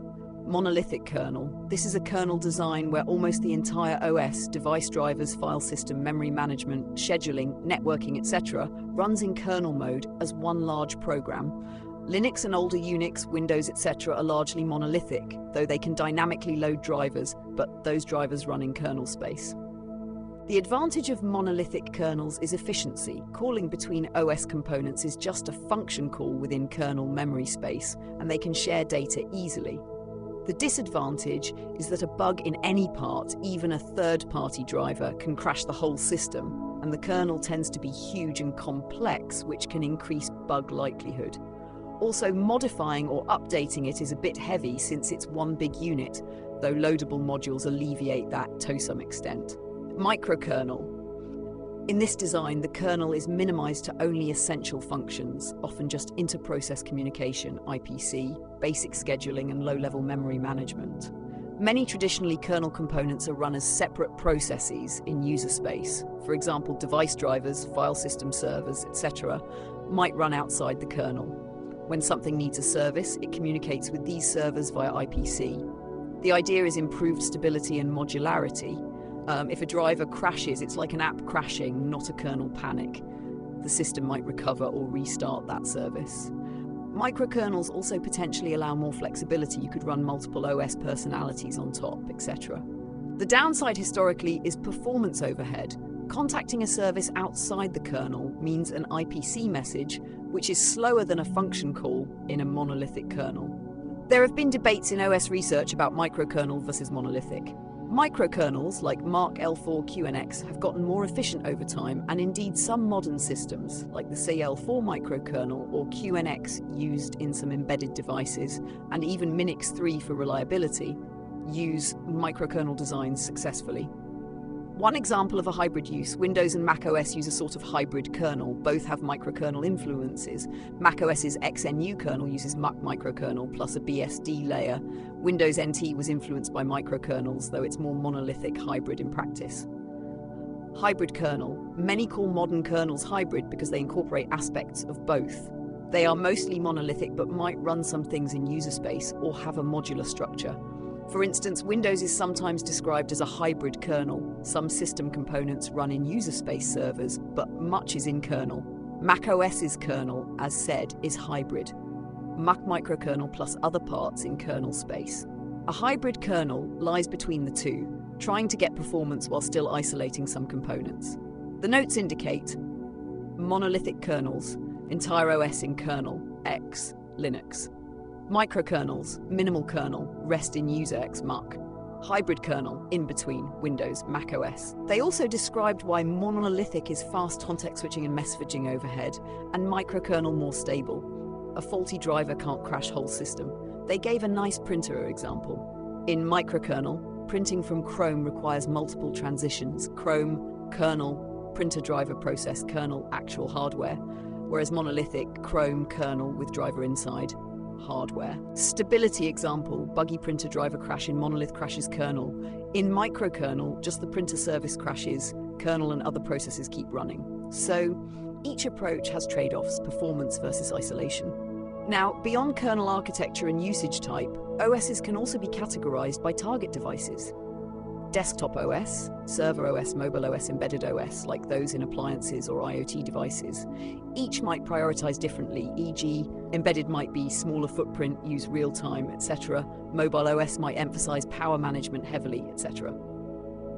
Another type, distributed operating systems, where the OS manages resources across multiple physical machines as if one. But that's quite advanced and not common outside research. More common is network OS, which are separate OS that communicate, not a single OS spanning machines. Given our meditative style, we'll gently contrast these types. Imagine OS types as personalities. The simple single-task OS is like a dedicated worker who can only handle one task at a time, focusing fully on it. The multitasking OS is like a skilled juggler, keeping many balls in the air, tasks by switching focus rapidly between them, ensuring none fall. The single-user OS is like a private secretary for one person, whereas the multi-user OS is like a receptionist managing requests from many clients, making sure each is serviced properly without interfering with others. The real-time OS is like a conductor on a strict tempo, ensuring every beat task occurs at the precise right moment. It won't allow delays because the performance system function depends on exact timing.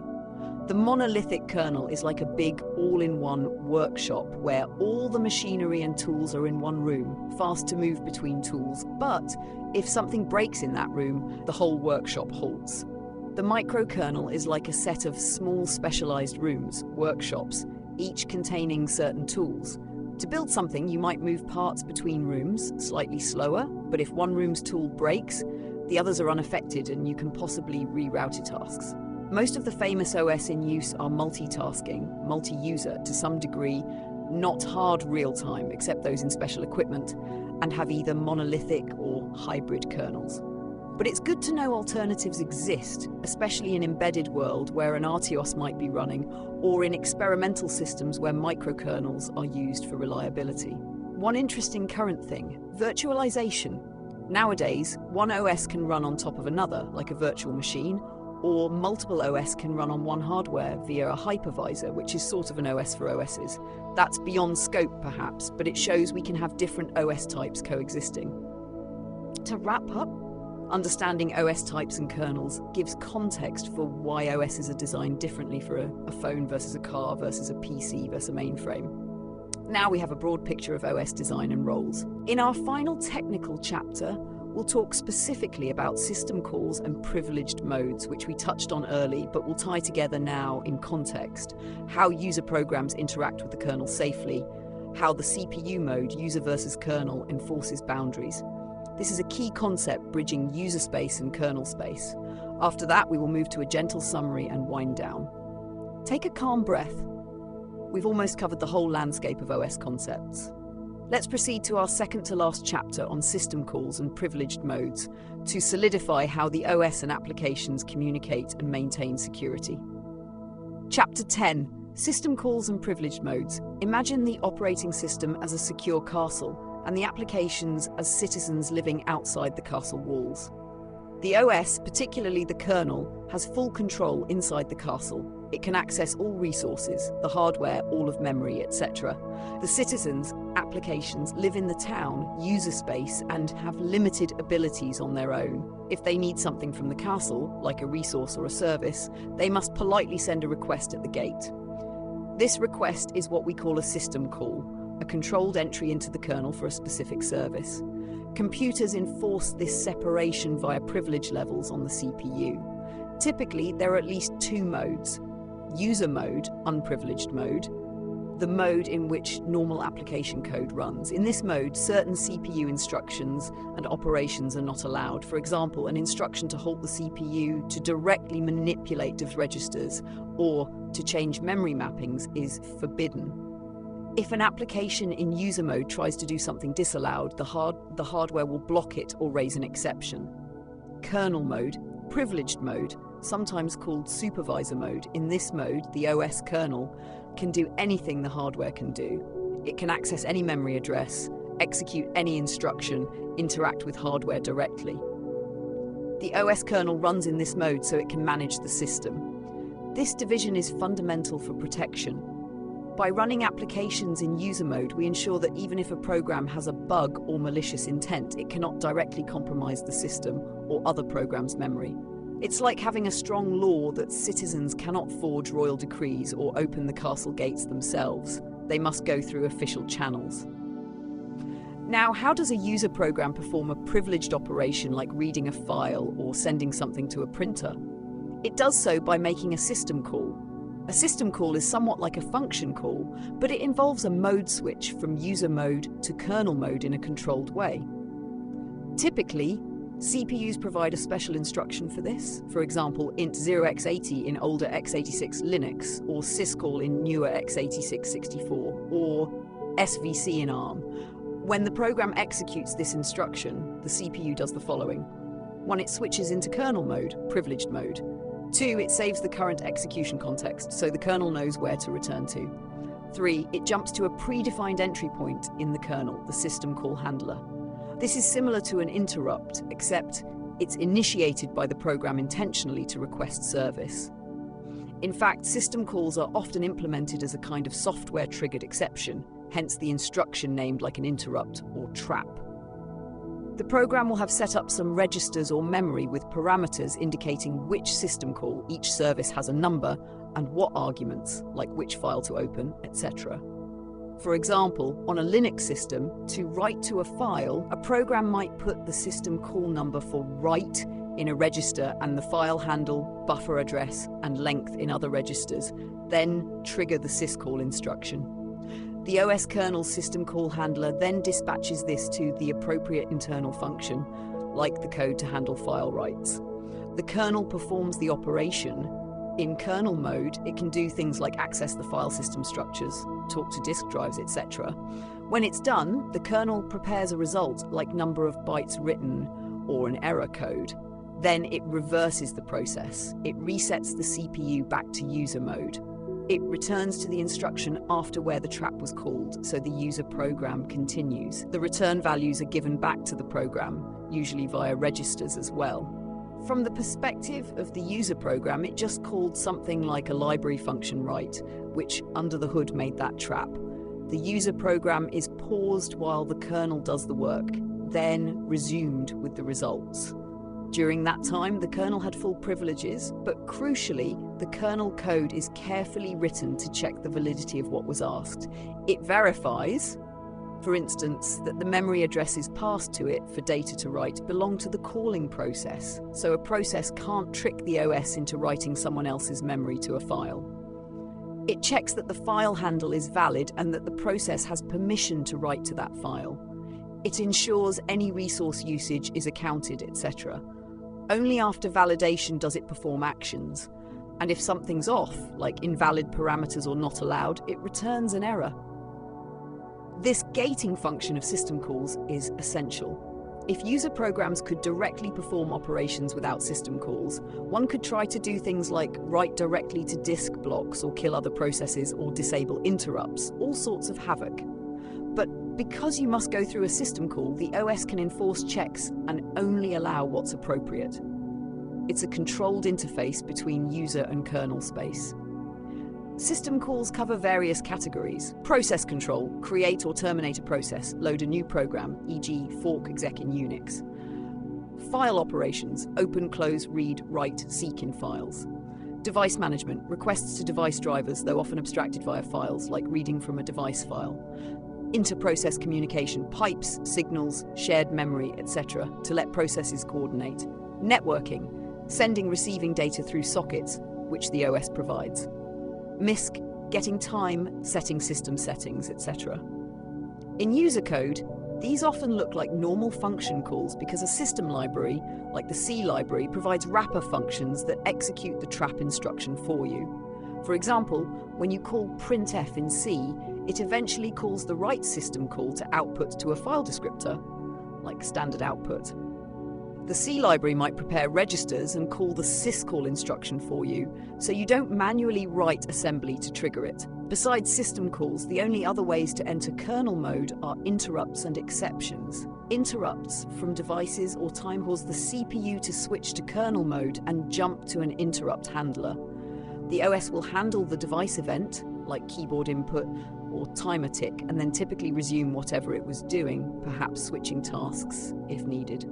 Exceptions are error conditions during execution, like divide by zero, page fault, need to bring memory in, etc. They also trap to kernel mode.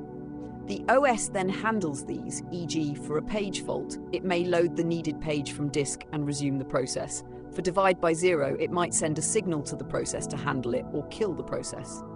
Notably, as the snippet said, system calls are actually one type of exception, a software exception or trap.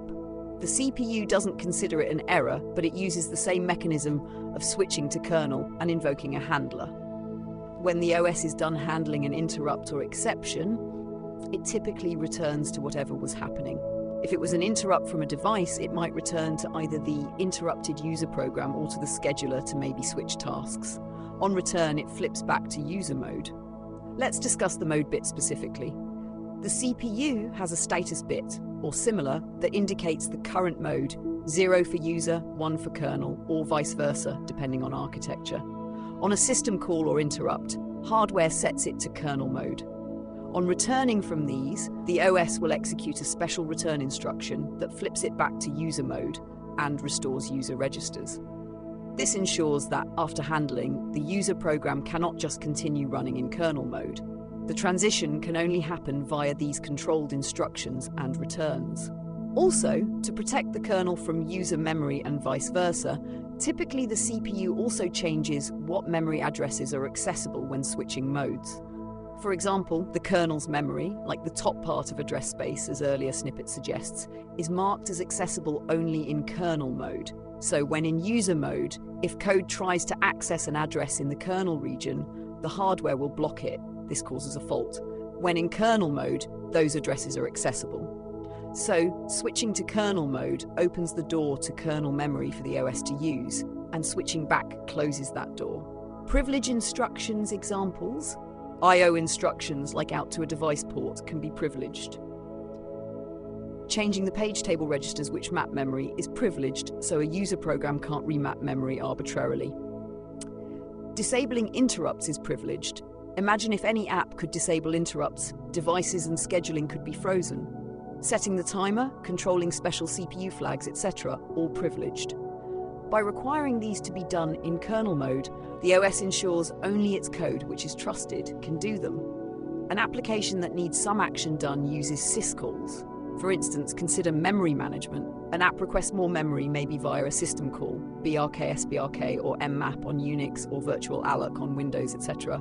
The OS will then allocate and adjust that process's virtual memory mappings, which only the OS can do because as it requires updating page tables, a privileged operation. After that, the app has more memory accessible. If the app tried to do it itself without asking the OS, it couldn't because the page table control is protected. Consider process creation. On Unix, fork is a system call that the OS executes to create a new process. It needs to copy the process memory, set up new structures, all privileged stuff. A user program can't just spawn a new independent thread of execution without OS help because the OS manages scheduling and process tables, etc. Summary in user-friendly terms. System calls are like the official requests a user program can make to the OS, which runs with higher authority. Privileged mode is the super user mode of the CPU for the OS. This duality is often referred to as user space versus kernel space. We say an app runs in user space and OS code runs in kernel space. The boundary is crossed on syscalls, interrupts, exceptions. One more analogy, it's like a theatre, the stage and backstage. The audience, user programs, can't just walk backstage into kernel because there's a bouncer and a door. If they need something from backstage, like a special effect, they signal, system call, and the stage manager, OS, briefly steps out to handle it. The audience remains in the hall, user mode, always. They only experience what's presented to them via the interface, system call results. The separation keeps the performance controlled and prevents chaos, like an audience member taking over the lights or props. Now we've put together essentially how an OS works from bottom to top. CPU enters kernel as needed, system calls, interrupts. Kernel executes with full control to manage processes, memory, devices, files, all the topics we covered. Then returns control back to user processes to carry on. It's a cycle of switching between user tasks and kernel on interrupts or system calls. The OS is not always running. Most of the time, user programs run in user mode.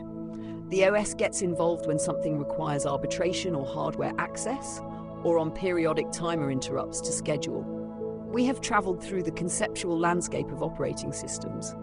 Our final chapter will summarise these key ideas and gently wind down our journey, reinforcing the major points in a calm and restful way, and then bidding good night. Chapter 11, Summary and Wind Down. We have reached the end of our gentle journey through operating systems. Let's take a moment to softly recap the major concepts we've explored, reinforcing them in our minds as we settle into rest. We began with an introduction to operating systems, envisioning the OS as the quiet orchestrator of the computer. The operating system provides a safe environment for programs to run, isolating them from each other and managing the hardware resources on their behalf. It's both a facilitator, giving each program what it needs, and a guardian, preventing misbehaving programs from causing harm. We liken the OS to a gentle caretaker, always present in the background, coordinating activity so that everything runs smoothly. In processes and the kernel, we learned that a process is essentially a running program, each with its own isolated world. The kernel, the core of the OS, oversees all processes from a privileged position. The OS creates processes, gives them resources, and ensures they don't interfere with one another. We saw the kernel as an ever-watchful supervisor. It schedules processes' use of the CPU, handles their requests, and keeps them in line if they go astray, for instance, by halting a process that tries to use memory it shouldn't. This ensures stability and fairness in a multi-process system. Moving to threads and concurrency, we discovered that a process can contain multiple threads, multiple streams of execution, allowing it to do several things at once. Threads are like little helpers within a process, sharing the same memory space. The OS juggles these threads, giving the illusion or reality of parallelism. With threads, a program like a web browser can remain responsive by doing work in the background on separate threads.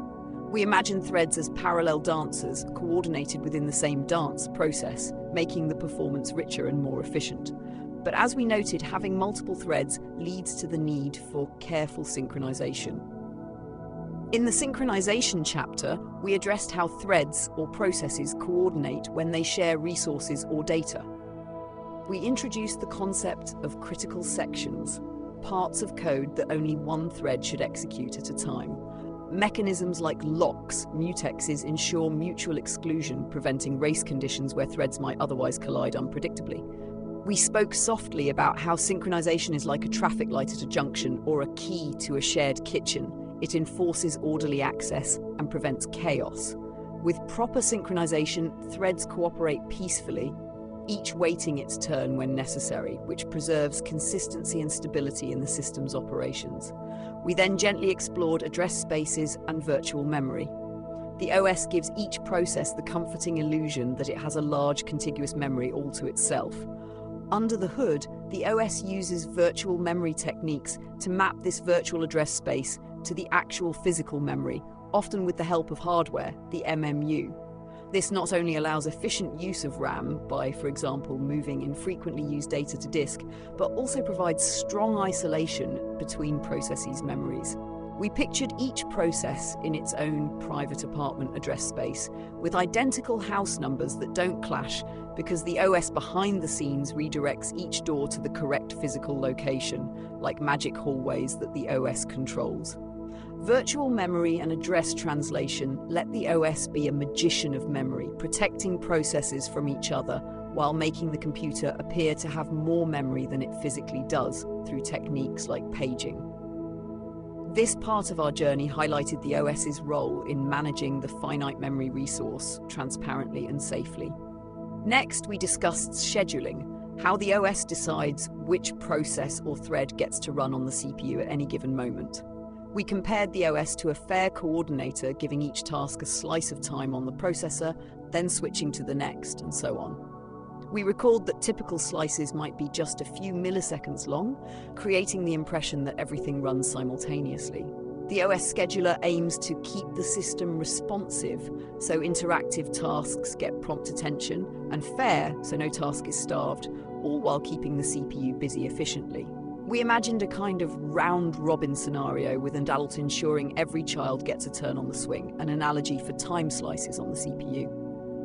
We noted that modern schedulers also prioritize certain tasks when needed, like giving quick attention to a key press event or a high-priority system process. In this way, the OS ensures a smooth and balanced execution of many tasks, like a DJ mixing multiple tracks into one harmonious song. Our journey then took us to devices and input-output. We saw that the OS acts as an intermediary between programs and hardware devices. When a program wants to read from the disk, or send data to a printer, or receive input from a keyboard, it's the OS that performs those actions on its behalf. The OS uses device drivers, specialized components that know how to talk to each specific device. We talked about how devices can signal the OS via interrupts, allowing the OS to handle device events efficiently without constant polling. Whether it's moving the mouse pointer or fetching a web page from the network, the OS is quietly handling all the input and output, letting the CPU carry on with other work until something needs attention. This ensures the computer's interaction with the outside world is fluid and managed, much like a vigilant operator listening for phone calls, interrupts, and connecting lines as they come in. Devices can be slow relative to the CPU, but the OS bridges that gap, often using techniques like buffering and direct memory access to optimize throughput. In essence, the OS is the translator that speaks the language of hardware registers and signals, providing a high-level interface for programs so they can just say read file or send this data, and the OS does the complex part. From devices, we smoothly transition to disks and file systems, how the OS organizes data on storage. We learned that the OS groups disk blocks into logical files and directories, giving us a hierarchical file system that makes sense to humans. Instead of recalling block 13456 for a document, we can just ask for report txt, and the OS knows how to find it via the directory structure and file tables. We liken the file system to a library index or an archive catalog, maintained diligently by the OS. When you save a file, the OS finds space on disk, writes the data, and updates the directory and index so it can be found later. When you open a file, the OS looks up its location and retrieves the data for you. The OS also handles permissions, ensuring that in a multi-user scenario, you can't just read or alter someone else's files without permission. Throughout, the OS works to keep the file system consistent, even if crashes occur, often using journaling techniques. We visualize this as a librarian who not only stores and fetches books, but also keeps a log of changes so that the catalog is always accurate and up to date. The file system is one of the most tangible services of an OS. Every document, song, or photo you open passes through this subsystem, and thanks to the OS, it feels simple and reliable to use. We then broadened our perspective in types of operating systems and kernels. We recognized that while our discussion often focused on general-purpose OSs like those on PCs or smartphones, there are specialized OS types. Some OSs are single-tasking, extremely lightweight, running one program at a time, whereas others are multitasking, as is common now, handling many processes concurrently. We saw the distinction between single-user systems with no concept of separate user accounts and multi-user systems that protect users from each other and allow simultaneous access. We touched on real-time OSs that guarantee timely responses for critical tasks used in scenarios like industrial controls or embedded systems in cars where deadlines are crucial. On the kernel structure front, we compared monolithic kernels, big all-in-one kernels where most services run in kernel space, yielding speed, with microkernels, minimal kernels that run most drivers and services in user space, yielding stability and modularity. We noted that many modern OSs are a mix, aiming to get the best of both worlds. Through these distinctions, we quietly appreciated that OS design is about trade-offs, performance versus simplicity, features versus predictability, and that different environments call for different approaches. Yet, the core principles remain: manage resources, isolate processes, and provide services, whether it's a tiny microcontroller OS or a large server OS. Finally, in system calls and privileged modes, we circled back to the fundamental boundary between user programs and the OS kernel. We explained how user programs run in a restricted mode, user mode, and how they request the kernel's help via system calls, which safely transition the CPU into kernel mode. This is the crucial mechanism that lets an application interact with hardware or OS-managed resources without compromising the system's security or stability. The CPU's hardware provides the means to switch modes on a trap instruction, and the OS carefully checks the request, executes it, and returns back to user mode. We used the analogy of a secure castle. The kernel is inside with full powers, and user apps must knock at the gate, system call, to have their requests fulfilled, whether it's accessing a file, creating a process, or communicating over a network. This ensures a clear separation. No user program can directly seize control of the machine. It must always go through the OS gatekeepers. This design has kept computing safe and robust, preventing errant programs from crashing everything and malicious ones from taking over. As we concluded this section, we saw the grace in this design. The OS as an ever-present mediator that gives user programs tremendous capabilities, the ability to use the whole machine's functions, but in a controlled, safe manner. Now, having reviewed each chapter's essence in a soft glow, it's time to truly wind down. We've covered a lot of ground, from the lofty concepts of processes and memory to the concrete details of files and devices. Let's take comfort in the knowledge that beneath the complexity, an operating system is tirelessly working to make everything just work for us. It carries out millions of operations so that we, as users, can simply click an icon or type a command and see our intent happen. Think of your own computer or device right now. While you rest, the OS will continue its quiet vigilance. It will manage the processor's energy, perhaps update things in the background, or simply wait calmly for your next input, all while keeping the system stable and ready. Much like how our subconscious minds continue to regulate our breathing and heartbeat as we sleep, the OS keeps the computer's heart beating steadily when you're not even aware of it.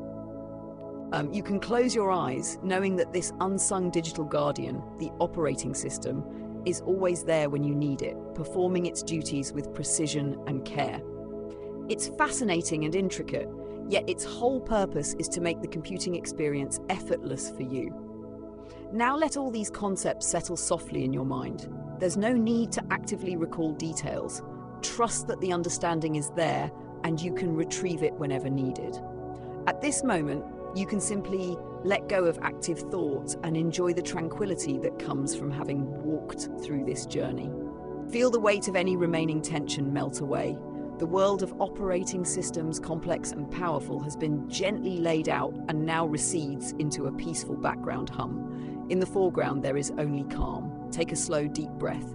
Feel how natural and smooth it is, just as natural as a program making a system call or a process being switched in by the scheduler.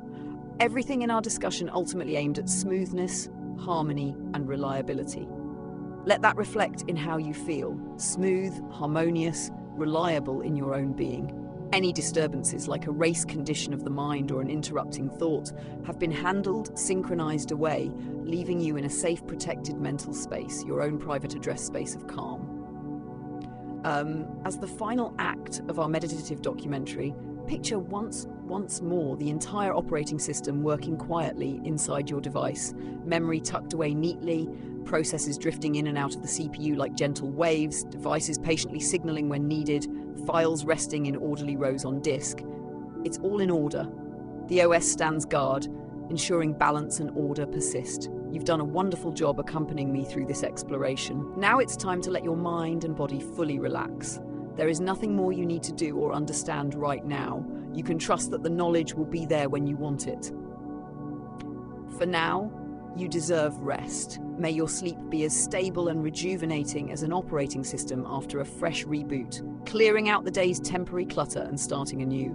May your dreams be orderly yet imaginative, as if scheduled perfectly by a benevolent scheduler.